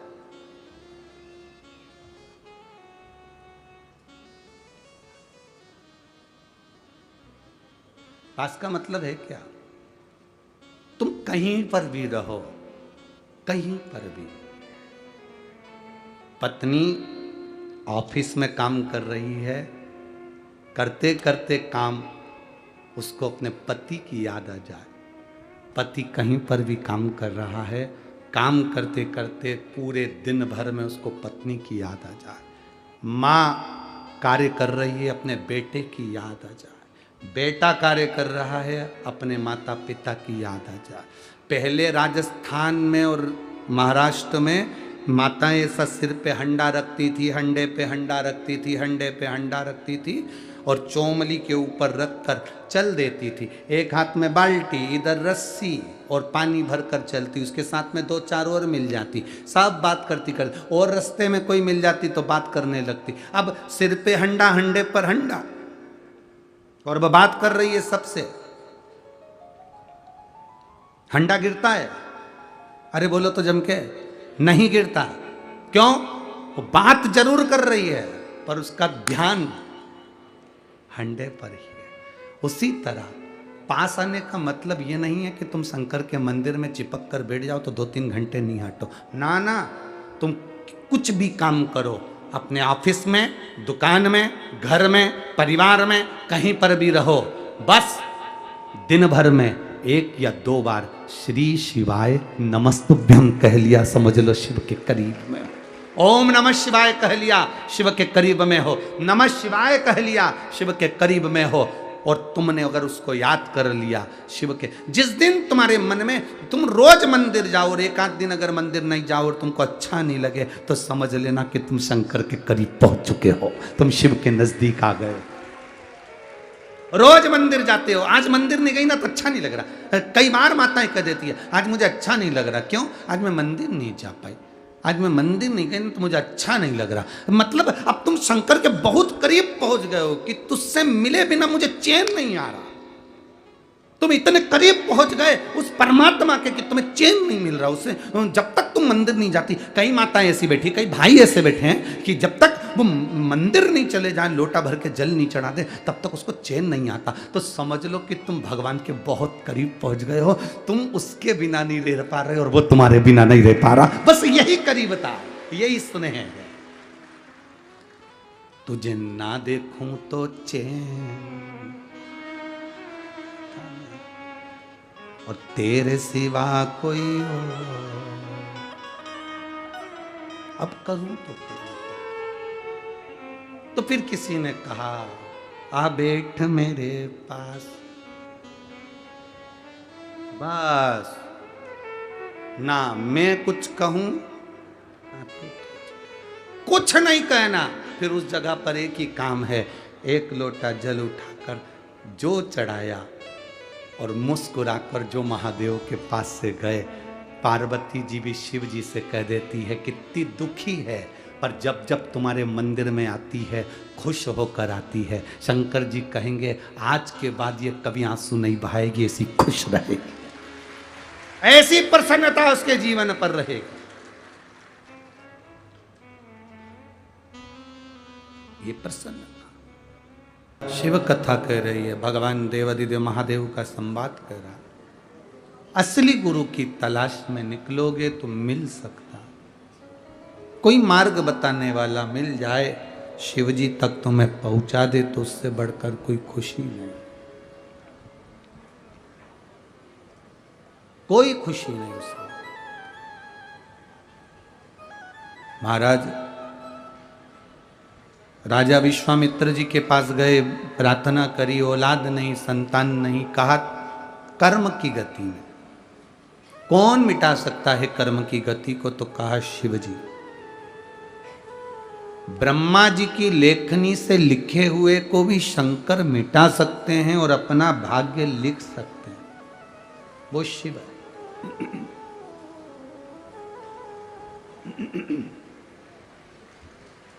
केवल एक शिव, दूसरा कोई, ठीक है। अब राजा ने भगवान शंकर की पूजन अर्चना करी, देवादिदेव महादेव की कृपा हुई, राजा की धर्म पत्नी गर्भ से हो गई, एक बेटे का जन्म हुआ जिसका नाम रुक्मंगद हुआ। रुक्मंगद बेटा हुआ, वो रुक्मंगद बड़ा सुंदर था, बड़ा सुंदर, शिव भक्ति से हुआ है। शंकर भगवान की भक्ति करने वाला, शंकर भगवान पर विश्वास करने वाला, भगवान के भजन में डूबने वाला, उसको बहुत सारे क्रीम पाउडर की जरूरत नहीं पड़ती, उसके ऊपर शंकर के तेज की चमक अपने आप रहती।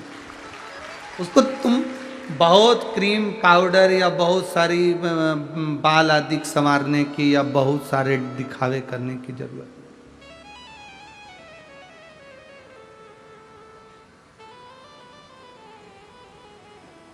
घंटों तक श्रृंगार करो फिर जाकर कहीं पहुंचो, तो वो नहीं। ये चमक ये दमक फुलवन में महक सब कुछ सरकार तुम्हीं से, जो कुछ है सब शिव का है, जो कुछ दिया वो शंकर ने दिया।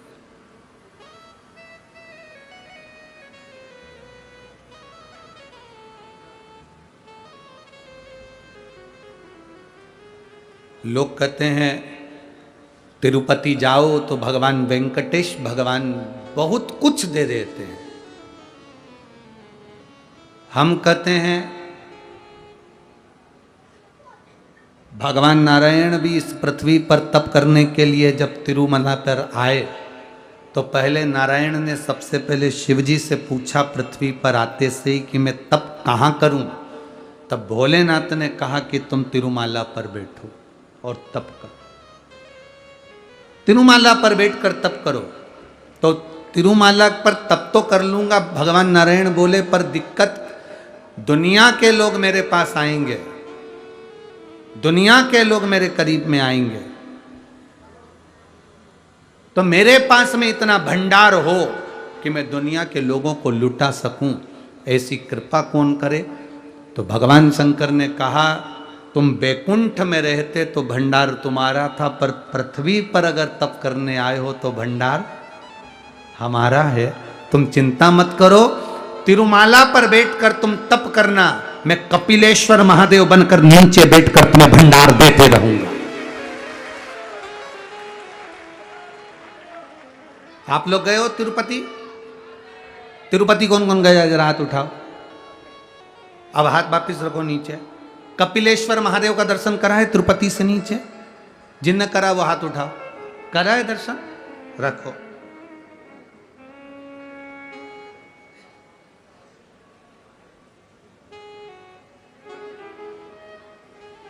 कपिलेश्वर महादेव कर रहे हैं। भगवान शिव कहते हैं मैं तुमको दूंगा भंडार, तुम जितना चाहो उतना लूटाओ।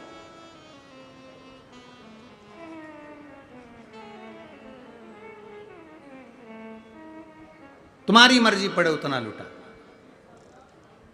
तुम्हारा मन करे उतना लूटा, तुम चिंता मत करो।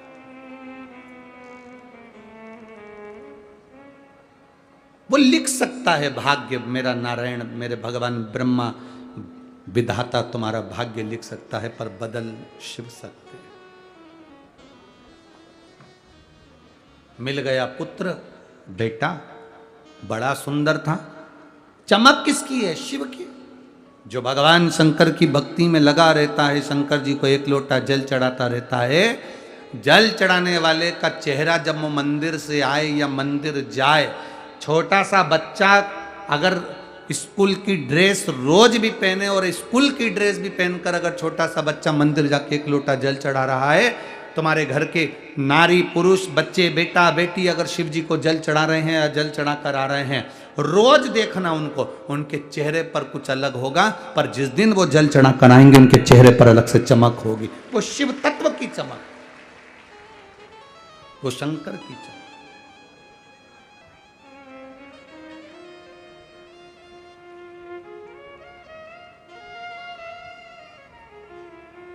शादी में जाने के लिए तुम तैयार हो जाओ, पार्टी में जाने के लिए तुम तैयार हो जाओ, और तुम्हारे घर में कभी हरतालिका तीज हो, पोला का त्यौहार हो, गणेश जी का फंक्शन हो, कोई तुम्हारे यहाँ तीज त्यौहार हो, तुम्हारे यहाँ कोई पूजन हो, उसके लिए तैयार हो। पार्टी में जाने के लिए तैयार हुए हो, उसके लिए तुमको ब्यूटी पार्लर जाना पड़ता है। पर जब तुम अपने घर में कोई पूजन हो रही है, उसके लिए तैयार हुए हो, तुम्हें कहीं जाने की जरूरत नहीं पड़ती। तुम घर में इतने अच्छे तैयार हो जाते हो कि लोग भी तुमसे कह दें कि पूजन में आज तुमने जो साड़ी पहनी है तुम अच्छे लग रहे हो, तुमने जो कुर्ता पजामा पहना वो अच्छा लग रहा है, भाई ने जो शर्ट पहनी अच्छा लग रहा है, पुरुष जो पैंट पहना अच्छा लग रहा है। क्यों? क्योंकि तुम भगवान के लिए तैयार हुए। पार्टी में जाते हो तो तुम रिश्तेदारों के लिए तैयार होते हो, पर जब तुम पूजन में आते हो तब भगवान के लिए तैयार होते हो। तो भगवान के लिए तैयार हुए तो तुम्हारी क्वालिटी, तुम्हारी कीमत और ज्यादा बढ़ जाती है, और ज्यादा प्रभु के लिए। विश्वामित्र जी के कहने पर बेटा हुआ जिसका नाम रुक्मंगत हुआ। रुक्मंगत को विद्याध्ययन के लिए एक ऋषिवर के घर भेजा गया, गुरुवर के घर। उन गुरु जी के यहाँ पर उनकी धर्म पत्नी ने उस बालक को जब देखा, वो इतना सुंदर था कि उस बालक को वो अपने साथ रखना चाहती थी। ऋषि की पत्नी मुकंदा उस बालक को, रुक्मंगत को अपना बनाना चाहती थी, पर रुक्मंगत शिव जी की भक्ति में ऐसे डूबे रहते थे, उन्हें कोई मतलब नहीं। नारी ने उनको अपने करीब में बुलाना चाहा, पर रुक्मंगत शिव की भक्ति में लगे रहे, उन्हें कोई मतलब नहीं। इंद्र को लगा क्यों ना मैं रुक्मंगत का स्वरूप धारण कर कर चले। ऋषि पत्नी मुकुंदा के पास में, ऋषिवर के पत्नी के पास में स्वयं इंद्र रुक्मंगत का रूप रखकर चलेगा। रहे, समय बीता, नारी का गर्भ ठहरा। गर्भ ठहरा तो एक बालक ने जन्म लिया। बड़ा सुंदर बालक था वो, बड़ा सुंदर,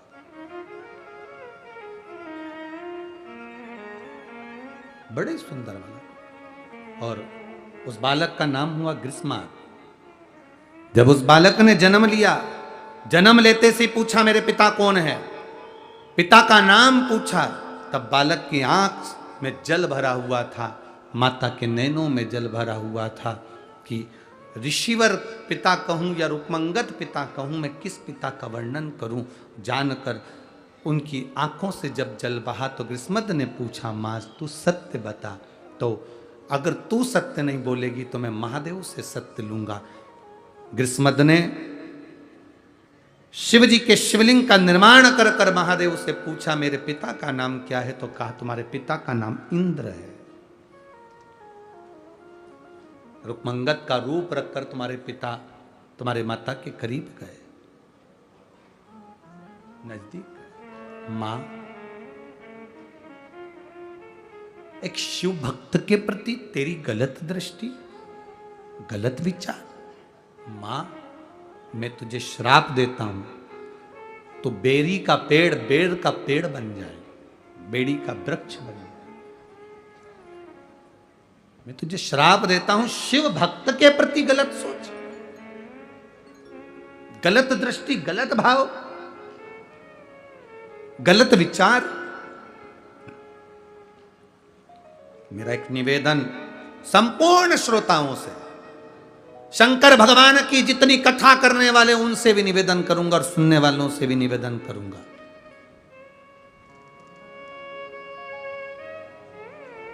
शिव जी की कथा करने वालों से भी निवेदन और सुनने वालों से भी निवेदन, कभी शिव भक्त पर गलत दृष्टि मत देना। सुनने वाला वक्ता पर और वक्ता सुनने वाले पर कभी अपनी गलत दृष्टि नहीं पड़ना चाहिए। वो शिव की उपासना में लीन रहने वाला, लीन, शिव की उपासना में लीन रहने वाला, उस पर गलत दृष्टि का भाव ना है। शंकर की आराधना करने वाले के लिए जितने श्रोता होते हैं, शंकर की आराधना करने वाले के लिए जितने उसके भक्त होते हैं, वो केवल शिव का स्वरूप होते हैं। और शंकर की कथा सुनने वाला, शंकर की आराधना करने वाले के लिए जो शंकर की वाणी बोले, जो वक्ता हो, वो भी शंकर का स्वरूप होता है और सुनने वाला भी शिव का स्वरूप होता है। उसमें कोई भेद नहीं होना चाहिए, कोई गलत दृष्टि नहीं होना चाहिए।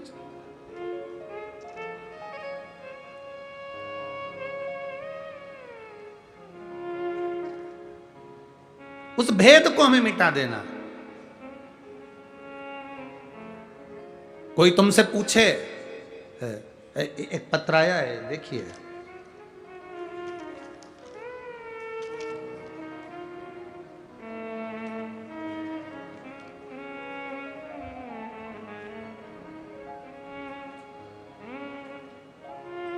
मैं स्नेहा युवराज पाटिल, औरंगपुर, जो फिलहाल आपकी कृपा से शिवपुर हुआ है, शाहदा, शिवपुर शाहदा से हूँ। कहीं बैठी हैं? कहीं बैठी हो तो हाथ हिला सकती हैं। मैं स्नेहा युवराज पाटिल, शिवपुर शाहदा से हूँ। आपने जो लाइन लिखी है वो आप पढ़े, अपने आस्था चैनल पर भी पढ़ें, अपने एलईडी पर भी पढ़ें। आज मैं हार गई, मेरे भोले बाबा और मेरे प्रदीप दादा, आप जीत गए। ये शब्द देखिए, आज मैं हार गई और मेरा भोला बाबा और मेरा प्रदीप दादा, आप जीत गए। आज मैं इस पत्र के माध्यम से उन सबको जवाब देना चाहूंगी कि शिव बाबा, भोलेनाथ, दादा होता क्या है। मेरे जीवन के कईयों साल निकल गए, मेरी जिंदगी के कईयों वर्ष निकल गए, मैं कभी भी पका हुआ भोजन नहीं कर सकती थी। भोजन को उबालते थे, पानी जैसा लिक्विड मुंह में डाल लेती थी, कभी खा नहीं सकती थी, क्योंकि मेरे को एक बीमारी है, उस बीमारी के अनुसार मैं पका भोजन कभी नहीं खा सकती। ऐसा कोई पुणे का हॉस्पिटल नहीं, कोई मुंबई का हॉस्पिटल नहीं, जिस जगह पर उसने लिखा सारे मुंबई और पुणे के, आप पत्र में पढ़ेंगे, सारे बॉम्बे और पुणे के डॉक्टरों को दिखा दिया, पर वो बीमारी ठीक नहीं हो सकती, वो मरते दम तक रहेगी। मैंने भी, मेरे रिश्तेदार यहाँ रहते हैं, उन्होंने कहा कि यहाँ कथा हो रही है, आप आ जाओ। मैं कथा सुनने के लिए जिस दिन से यहाँ आई हूँ, उस दिन से मैंने बाबा से भी कहा बस आज कथा सुनूंगी और आज घर जाकर मैं पका हुआ भोजन करूंगी। अब जवाबदारी तेरी है, अब तेरी जवाबदारी पर हूं। और आज 7 दिन हो रहे हैं, मेरे सारे रोग बाबा की कृपा से कट गए हैं और मैं पका हुआ भोजन करना प्रारंभ किया। यह जीवन का एक लक्ष्य है। शिव महापुराण की कथा नहीं, ये तो मेरे बाबा लुटाने के लिए आता है कुबरेश्वर धाम से और लुटाकर चला जाता है। 7 दिन लुटाया गया, जिसने लूट लिया अपनी झोली में वो भर कर बैठ गया। जो केवल इसको ढोंग प्रपंच और छल समझता रहा, वो खाली की खाली रह गया, खाली की खाली।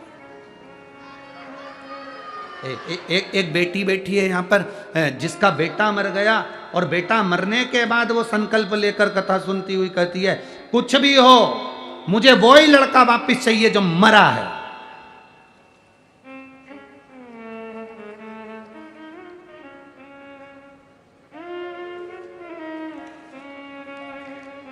श्वेता महेश बाबीकर सांगवी की रहने वाली हूं। गुरुजी कहीं बैठी हो तो हाथ हिला सकती हैं। सांगवी की रहने वाली, मैं क्या वर्णन करूं। 12 साल के बाद मेरा गर्भ ठहरा था और गर्भ ठहरने के बाद भी मेरा बच्चा चले गया, मर गया। अब बाबा से प्रार्थना करूं तो कैसे, परिवार वाले दुखी, मैं दुखी। मैंने भी शिव जी का वही सफेद आंकड़े की जड़ का प्रयोग करा और शंकर भगवान से प्रार्थना करी, मेरा बेटा जो मरा वो बेटा मुझे वापिस चाहिए। हमारे पूरे खानदान में लड़का नहीं है, बड़ी मुश्किल से बेटा हुआ था और वो भी मर गया।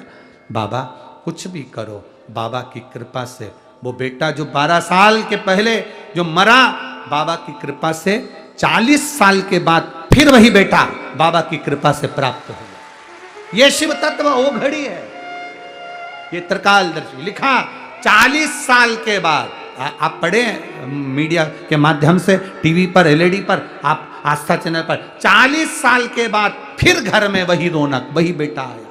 ये शिव तत्व योग घड़ी है, उसकी उदारता, उसकी कृपा, उसकी करुणा। आप करो शिव की भक्ति, क्यों ना मिलेगा, क्यों ना देगा। बोल बम का नारा है, एक सहारा उसका, गुरु की शरणागति से सुख का अनुभव मिला। भोलेनाथ जी ने कह दिया, तुम्हारे पिता इंद्र मां को श्राप दिया। मां बिलखने लगी, अब मेरी मुक्ति का कारण क्या बनेगा। कहा तुम भगवान शंकर की आराधना करो, शिव की आराधना करोगे तो जरूर उद्धार होगा। शिव की आराधना करी, आराधना का फल ये हुआ कि रुक्मंगद भी शंकर की आराधना में लगे और मुकुंदा ने भी शिव की आराधना करी, और चले तो ग्रीष्माद ने भी शिव की आराधना करी। तो इन तीनों के कल्याण के लिए भगवान इनको वर देने के लिए श्री विनायक गणेश जी को भेज दिए, और जो विनायक गणेश जी आए उनका नाम वरद विनायक हो गया, जो अष्ट विनायक में से चतुर्थ नंबर के विनायक हो गए, वरद विनायक। बोल वरद विनायक भगवान की। 5वें नंबर पर जो आते हैं चिंतामणि विनायक के नाम से आते हैं। कौन से विनायक हैं? चिंतामणि। चिंतामणि विनायक, ब्रह्मा जी को इतनी चिंता व्याप गई, ब्रह्मदेव को इतनी चिंता व्याप गई, तारकासुर ने उपद्रव मचाया, चारों तरफ तारकासुर उपद्रव मचा रहा था। इस तारकासुर का संहार कैसे हो, उस चिंता में ब्रह्मा जी फंसे हुए, तो वो चिंता से मुक्त कैसे। जब उपद्रव मचा तो इस चिंता से मुक्ति कैसे मिले, कैसे मुक्ति मिले। महाराज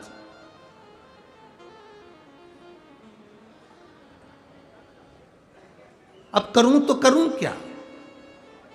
ब्रह्मा भी चिंता में ग्रसित होकर बैठे थे। भगवान नारायण के पास में ब्रह्मदेव पहुंचे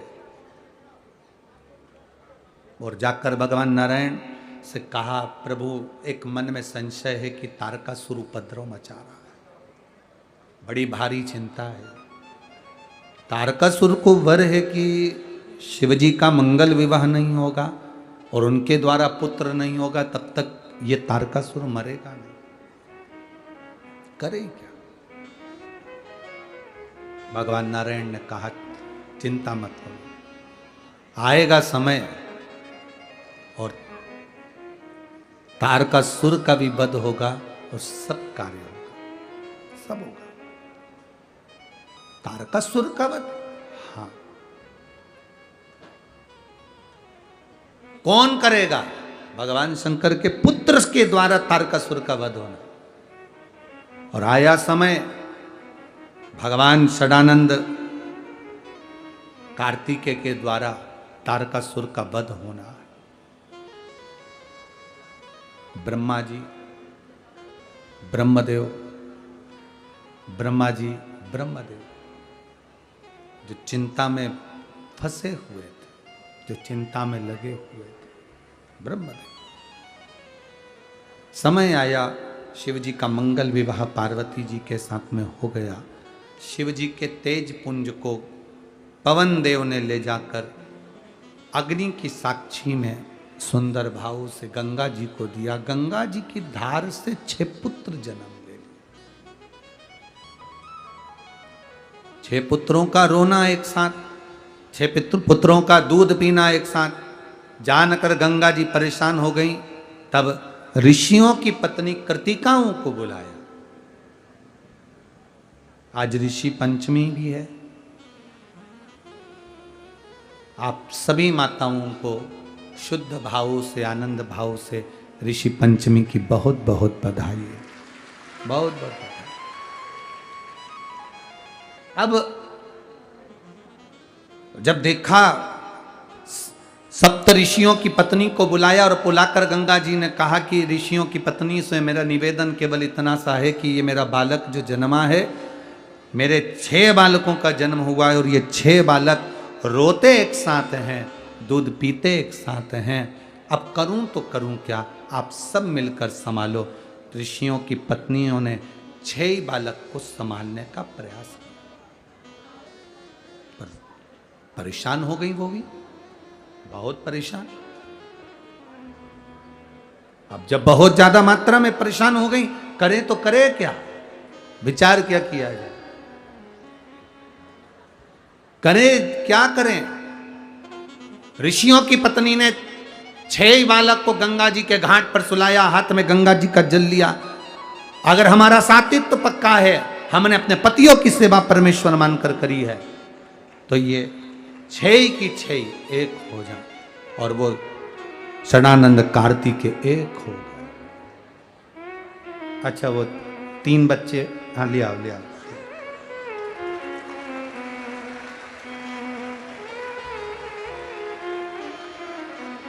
जो कथा के शुरू में कहा था, डॉक्टर के हिसाब से 1 बच्चा था और बाबा की कृपा से 3 बच्चों का जो जन्म हुआ है वो यहां आए हैं। देवता देते हैं पल्ला झाड़ कर और महादेव देता है छप्पर।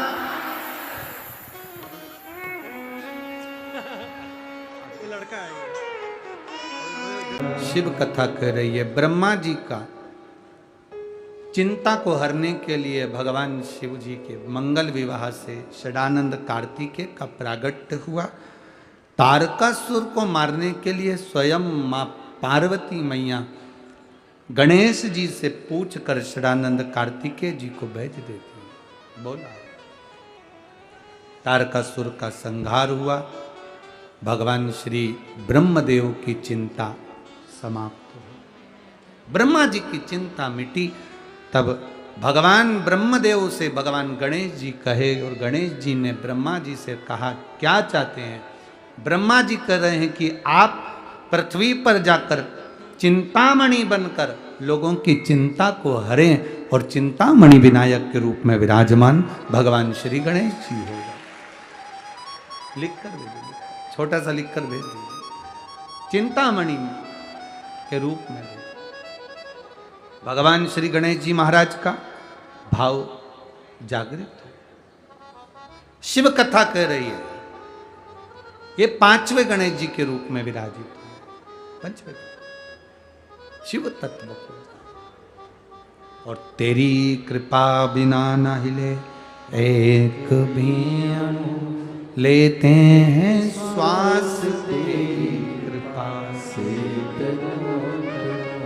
शिव महापुराण की कथा कहती है, अगला जो वर्णन आया है बाबा देवाधिदेव महादेव के भाव के साथ में, छठा गिरजात्मज के रूप में भगवान श्री विनायक विराजमान हो रहे। भगवान गणेश जी महाराज का जो छठा स्वरूप है अष्ट विनायक में, वो श्री गिरजात्मज के रूप में। समय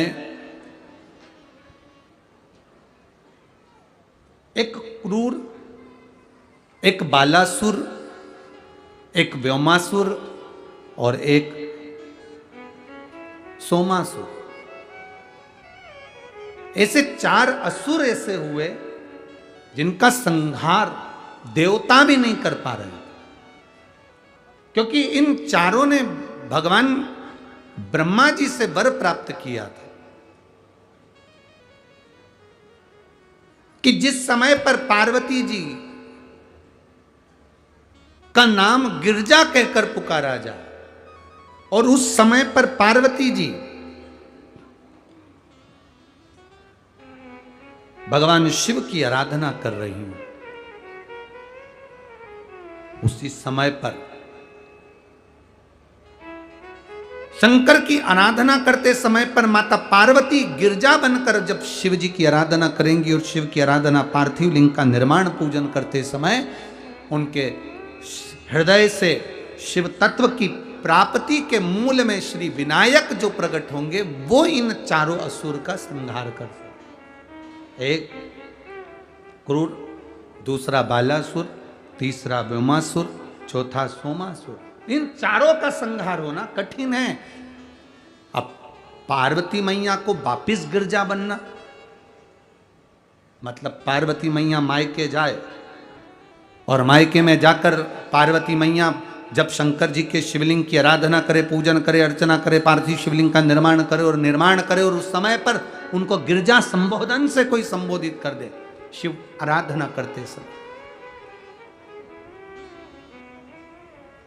गिरजा संबोधन से कोई संबोधन। अब ये कठिन विषय, फिर भी सारे देवता जब हार गए न असुरों से, तब ब्रह्मा जी ने भगवान विष्णु से कहा, विष्णु जी ने भगवान शिव जी से कहा, आप पार्वती मैया को कुछ समय के लिए हिमालय राज के यहां भेज दो, कुछ समय के लिए हिमालय राज के यहां भेजा जाए। कुछ समय हिमालय राज के यहां भेज दिया।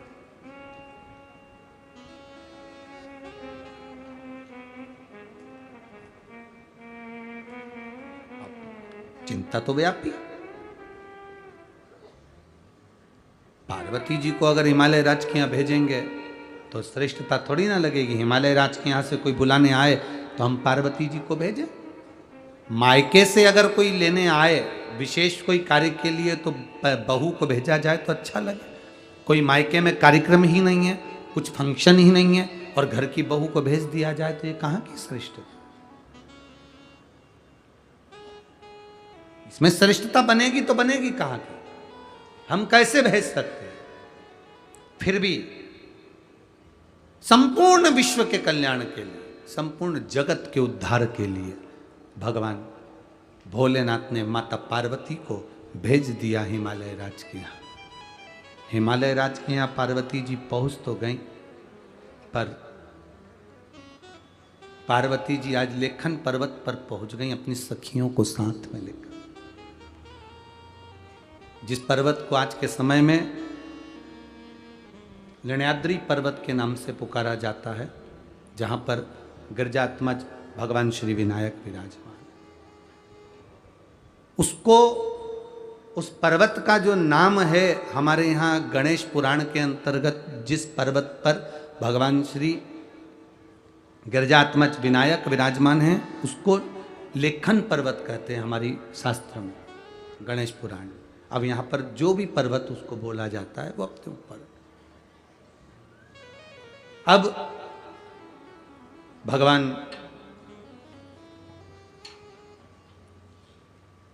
लेखन पर्वत पर मां पार्वती पहुंच गई, सखियों को साथ लेकर पहुंच गई। सारी सखियां अलग अलग गुफाओं में प्रवेश कर गई। अष्टविनायक में गिरजात्मज भगवान विनायक का जहां मंदिर है, वहां पर आप अगर दर्शन करने गए होंगे तो अलग अलग गुफाएं वहां पर विराजी। सारी गुफाओं में सारी सखियां प्रवेश कर गई। एक गुफा में माता पार्वती जी प्रवेश कर गई। शिवलिंग का निर्माण कर कर भगवान की भक्ति में बैठी थी। उसी समय पर एक सखी को पार्वती जी को ढूंढने के लिए भेजा गया। हिमालय राज ने कहा जाकर देखो पार्वती गई कहां, हिमालय सुता गई कहां। जब ढूंढने के लिए भेजा तो गिरजा गिरजा कहकर पुकारने लगी सखी। गिरजा गिरजा कहकर जब पुकारा, पुकारते समय शिवलिंग का स्पर्श कर रही थी और स्पर्श करते समय जब वर मिला था कि गिरजा शिव जी का स्पर्श कर रही हो पार्वती और कोई गिरजा कहकर पुकारे, उस समय पर एक बालक प्रकट होगा। वो साधारण नहीं, स्वयं गणेश प्रकट होगा और वो प्रकट होकर इन चारों असुरों का संहार कर सकता, इन चारों असुरों का संहार करेगा। श्री गणेश जी महाराज का प्रागट्य हो गया। गणेश जी ने पूछा मैं किसका पुत्र हूं? तो उस समय पर सखी ने कह दिया तुम इस गिरजा के पुत्र हो तो गिरजात्मज कहलाओगे और तुम्हारा अवतार केवल ये चार असुरों का संहार तुमको करना है। एक क्रूर, दूसरा बालासुर, तीसरा ब्रह्मासुर और चौथा सोमासुर। इनका संहार तुम्हें करना है, चारों का। भगवान श्री गणेश जी महाराज गिरजात्मज बनकर संहार करने के लिए गए। माँ जगत जननी ने वर दे दिया, तुम संपूर्ण पृथ्वी के कल्याण के लिए इस गुफा में हमेशा के लिए विराजमान रहोगे। संसार सागर का कल्याण करोगे, उद्धार करोगे, संपूर्ण विश्व का कल्याण। भगवान श्री गणेश जी महाराज का छठा स्वरूप गिरजात्मज के रूप में विराजे। भगवान श्री गणेश जी महाराज सुंदरानंद के साथ विराजमान होते हैं और पार्वती मैया को उनकी चिंता लगती है। रिद्धि सिद्धि के साथ में उनका मंगल विवाह हो रहा होता है। कोटा राजस्थान में 1 अक्टूबर से 5 अक्टूबर तक 2 बजे से 5 बजे तक देव पितर शिव महापुराण की कथा है। 7 अक्टूबर से 13 अक्टूबर तक शिव धाम कोडिया छत्तीसगढ़ में सुंदर गौ पितर शिव महापुराण की कथा रहेगी। रिद्धि सिद्धि भगवान श्री गणेश जी महाराज के गले में जयमाला पहना रही हैं। जोरदार ताली बजाकर स्वागत करिए। कपड़ा थोड़ा सा सस्ता रोए बार बार और महंगा रोए एक बार। कपड़ा अगर जोरदार लिया है ना तो उसका कलर नहीं निकलेगा, और अगर कपड़ा ऐसा ही ले लिया तुमने कि हाँ साहब हमें तो दे दो, हमें तो मेहमानी में देना है, हमें तो चढ़ाना है। जैसे कई माताएं होती है ना जब भागवत सुनने जाती हैं, अब यहाँ शिव पुराण पे तो कोई साड़ी वाड़ी का तो कोई क्रम ही नहीं रहता। माँ तो शंकर भगवान की कथा में कहाँ साड़ी वाड़ी का लफड़ा। भागवत जी में जब साड़ी चढ़ती है तो माताएं पहले घर में जो साड़ी आती है उस साड़ी में से सबसे अच्छी साड़ी होती है तो सास खुद रख लेती है, और अच्छी होती है तो बेटी को दे देती है, और थोड़ी सी वैसी होगी तो बहू को दे देगी, और अगर थोड़ी बहुत भी गड़बड़ निकली तो पैक करके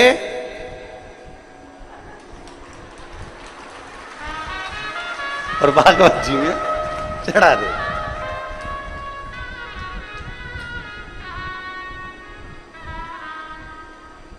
अब इनने बड़े जोरदार पल्लू मल्लू लेके साड़ी चढ़ा तो दी, पर इनके ध्यान में नहीं आया कि तुम इतनी जोरदार जोरदार पहने तो पंडित जी की लुगाई क्या कम पहने।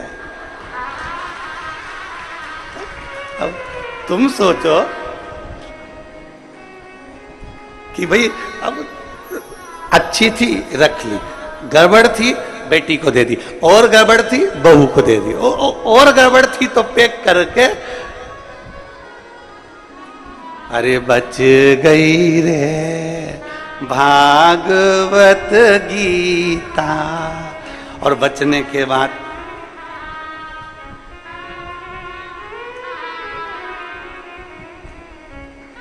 दान का महत्व मालूम है आप लोगों को? दान का महत्व मालूम होना चाहिए। दान का महत्व किसको कहते हैं? जैसा तुम खाओ वैसा खिलाना जानो, जैसा तुम पहनो वैसा पहनाना जानो, जैसा स्वयं के लिए हो वैसा दूसरे को दिया जाए।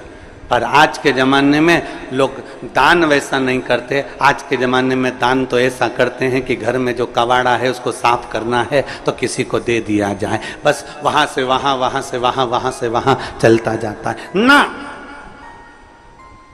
इसलिए मेरे शंकर भगवान को वस्त्र तुम्हारा, आभूषण तुम्हारा, तुम्हारी ज्वेलरी, तुम्हारा धन, तुम्हारी दौलत, तुम्हारी संपदा, तुम्हारी सत्ता, तुम्हारा वैभव मेरे शंकर भगवान को नहीं चाहिए। शंकर भगवान को तो रोज एक लोटा जल चाहिए, क्योंकि जल कभी पुराना नहीं होता। जल जब यूज करोगे तब वो ताजा की ताजा है। जल का प्रयोग जब करोगे वो जल जल ही रहेगा।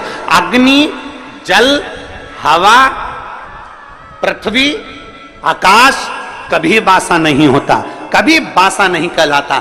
जल भी बासा नहीं कहलाता, जल जल ही रहता है। गंगा जल को तुम 2 साल, 5 साल, 10 साल, 20 साल, 25 साल पुराना गंगा जल भी तुम्हारे घर में रखा है तो वो बासा नहीं कहलाएगा। तुम्हारे ट्यूबवेल को खुदवाए हुए, तुम्हारे यहाँ कुआं खुदवाए हुए, तुम्हारे यहाँ बावड़ी लगाए हुए, तुमने जो कुंड खुदवाया, कुंडी खुदवाई, तालाब बनवाया, बावड़ी बनवाई, उस कुएं में जो पानी आता है वो कुआं खुदवाए तुम्हारे सालों हो गए, बरसों निकल गए, पर वो कुएं का जल हमेशा ताजा की ताजा ही कहलाता है। कभी भी पृथ्वी बासी नहीं कहलाती, हवा बासी नहीं कहलाती, जलवासी नहीं कहलाता, अग्निवासी नहीं कहलाता, आकाशवासी नहीं कहलाता। ये सब ताजे की ताजे हैं। इसका प्रयोग जब करोगे, तुम्हारे शरीर में ऑक्सीजन की कमी हो रही है, तुमने तुरंत वायु का प्रयोग करा, ताजा की ताजा है। शिव जी को तुमने जल चढ़ाया, जैसा भी तुम्हारे घर में जल था, जिस भाव में तुम्हारे यहाँ रखा हुआ था, जैसा रखा हुआ था वैसा एक लोटा लेकर शिव जी के पास पहुंच गए। शंकर भगवान ने ये नहीं कहा कि जल बासी है कि ताजा है। दुनिया के लोगों को तुम्हारा लोटा काला दिख रहा है, क्योंकि तांबे का लोटा काला जल्दी हो जाता है।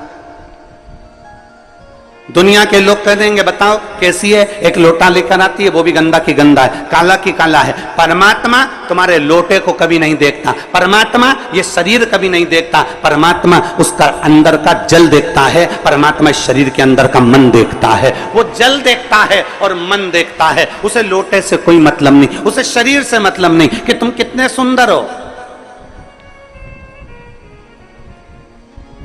उसको शरीर से मतलब नहीं कि तुम्हारी सुंदरता कितनी है, तुम कौन हो, उसको शरीर से कोई। तुम कितने करोड़पति हो, कितने अरबपति हो, कितने वैभवपति हो, तुम दुनिया के कितने बड़े भी करोड़पति बन जाओ, पर कितने बड़े भी सेठ बन जाओ, शंकर भगवान रहते हैं शमशान में, जहां सबकी शान सम है, उसका नाम सम शान है, वहां सब बराबर हैं। पैसे वाला व्यक्ति मरकर जाता है वो भी राख का ढेर बन जाता है, और गरीब व्यक्ति मरकर जाता है वो भी राख का ढेर बन जाता है। पैसे वाला जाता है तो वो भी सफेद चादर में जाता है, गरीब जाता है वो भी सफेद चादर में जाता है। पैसे वाला जाता है वो भी बांस पर बांबू पर जाता है, गरीब भी जाता है तो बांस पर बांबू पर जाता है।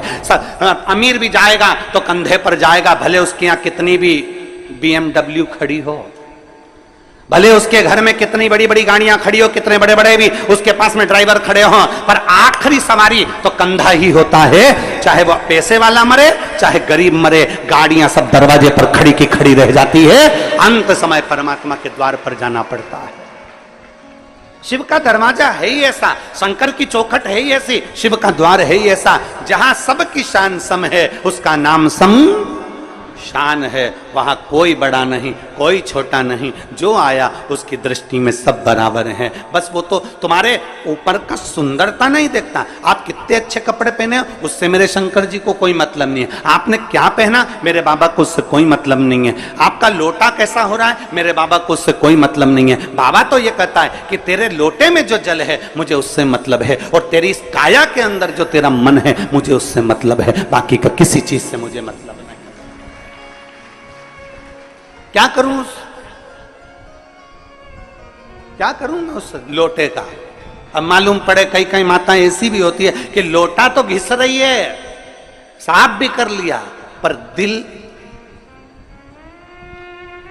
लोटा साफ कर कर मंदिर में पहुंच भी गई, और पहुंचने के बाद अगर वहां मंदिर में झगड़ा करे, हट हट थोड़ा साइड दे, मैं नहीं चढ़ाऊं जल, बेलपत्ती चढ़ाई, इतनी देर में दूसरी उठा के ले गई, तो आंखें बंद करी थी और गुस्से में लाल हो गई, मेरी बेलपत्ती कौन ले गया?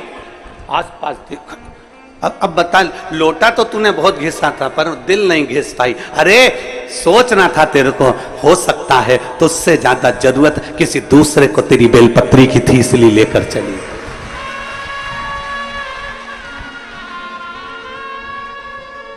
लोटा घिसने से क्या होगा, दिल भी तो घिसो, मन तो साफ करो, क्लीन करो, थोड़ा मन निर्मल करिए।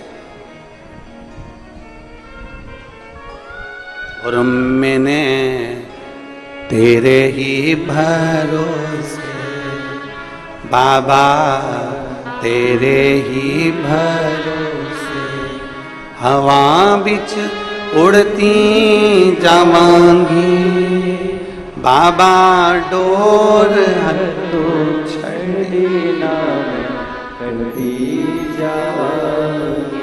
भोले मैं तेरी पतंग, शंभू मैं तेरी पतंग, हवा बिच उड़ती जावांगी बाबा, डोर हटो छड़ी ना कटी जावांगी। अपना मन तो क्लीन करो, मन साफ करो, जरूर है। तुम्हारे शरीर से परमात्मा को कोई मतलब नहीं है, कोई मतलब, क्योंकि परमात्मा के पास में शरीर जाता ही नहीं है।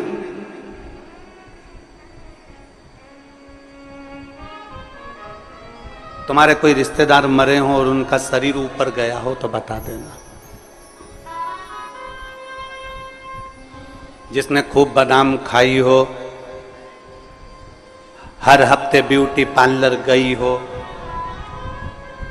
उसका शरीर भी ऊपर नहीं गया।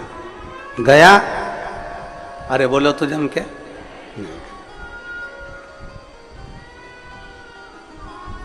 नहीं, शरीर से मतलब ही नहीं उसको कि तुम्हारा शरीर तुम कितना सुंदर रख रहे हो, उससे कोई मतलब नहीं है। उसको तो मतलब है निर्मल मन सो मोहि पावा, और मोहि छल छिद्र कपट ना भावा।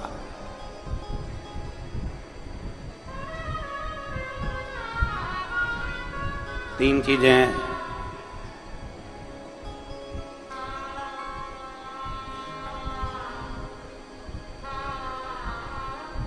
तीन चीजें,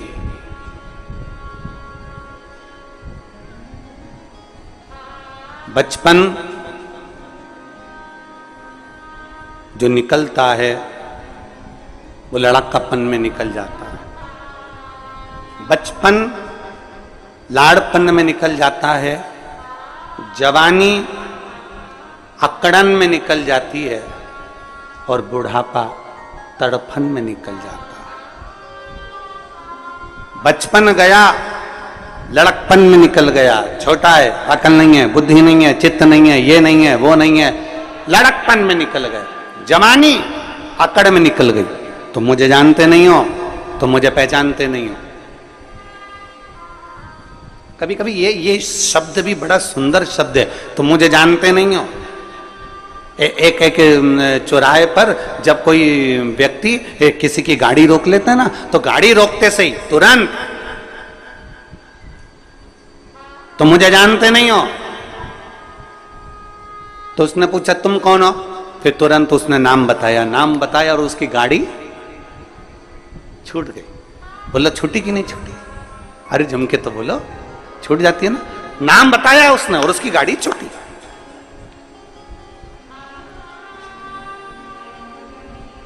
डॉक्टर को दिखाने जाओ और भीड़ बहुत लग रही हो, फिर नंबर देने वाले से कहे तुम हमें जानते नहीं हो, फिर नाम बताया, नंबर जल्दी लगा कि नहीं लगा? बोलो जम के तो बोलो, लग गया। जब गाड़ी पकड़ाती है और नाम बता देने से गाड़ी छूट जाती है, तो फिर अपने को भी ये बात अपने अंदर धारण कर रख लेना चाहिए कि गाड़ी को पकड़ा, नाम बताने से गाड़ी छूट गई, तो जब यमराज हमें पकड़े तो हमें भी शंकर का नाम बता देना है, तो हम भी छूट जाए। गाड़ी पकड़ी और नाम बताया तो गाड़ी छूट गई, तो क्या वो यमराज के सामने नाम बताओगे तो ना छूटोगे? और अंत समय प्रभु आना पड़ेगा, वचन दिया तो निभाना पड़ेगा।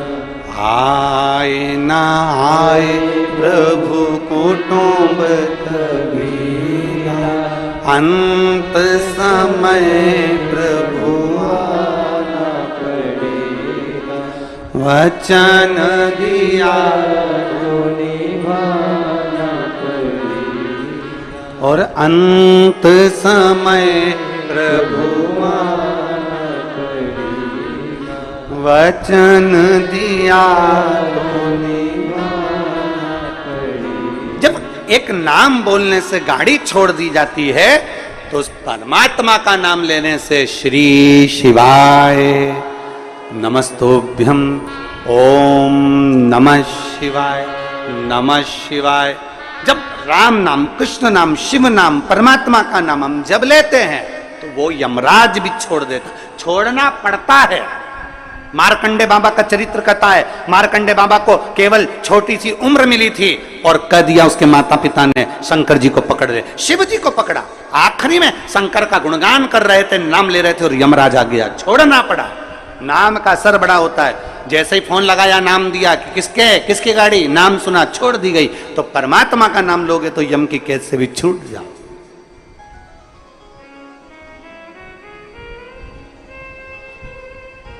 बस नाम की मूलता को पहचान। इसलिए तो तुलसीदास बाबा ने अपने सुंदर वचनों में लिखा, तुलसीदास जी ने अपने वचनों में कहा, कलयुग केवल, जम के बोलो जरा, कलयुग केवल नाम धारा। नाम, उन्होंने कलयुग में यह नहीं कहा कि राम धारा की, कृष्ण धारा की, शिव धारा की, यह धारा। उन्होंने कहा कलयुग केवल नाम धारा। तुम्हारी मर्जी पड़े तो राम बोलो, तुम्हारी मर्जी पड़े कृष्ण बोलो, तुम्हारी मर्जी पड़े शिव बोलो, तुम्हारी मर्जी पड़े दत्त बोलो, तुम्हारी मर्जी पड़े देवी बोलो, तुम्हारी मर्जी पड़े कुल देवता का नाम लो, तुम्हारा जो मन पड़े वो नाम लो। पर कलयुग में नाम जरूर लो, क्योंकि कलयुग का सार तत्व केवल नाम से है, परमात्मा के भजन से।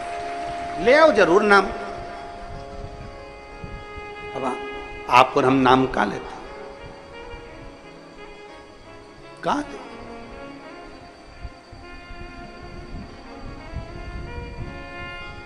एक पत्र है,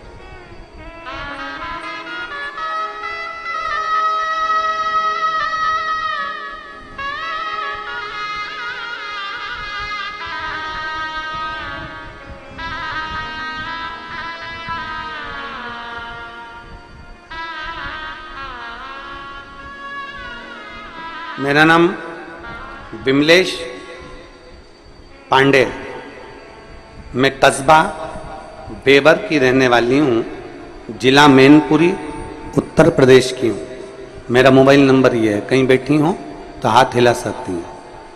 मेरा नाम विमलेश पांडे, मैं कस्बा बेवर की रहने वाली हूँ, जिला मैनपुरी, उत्तर प्रदेश।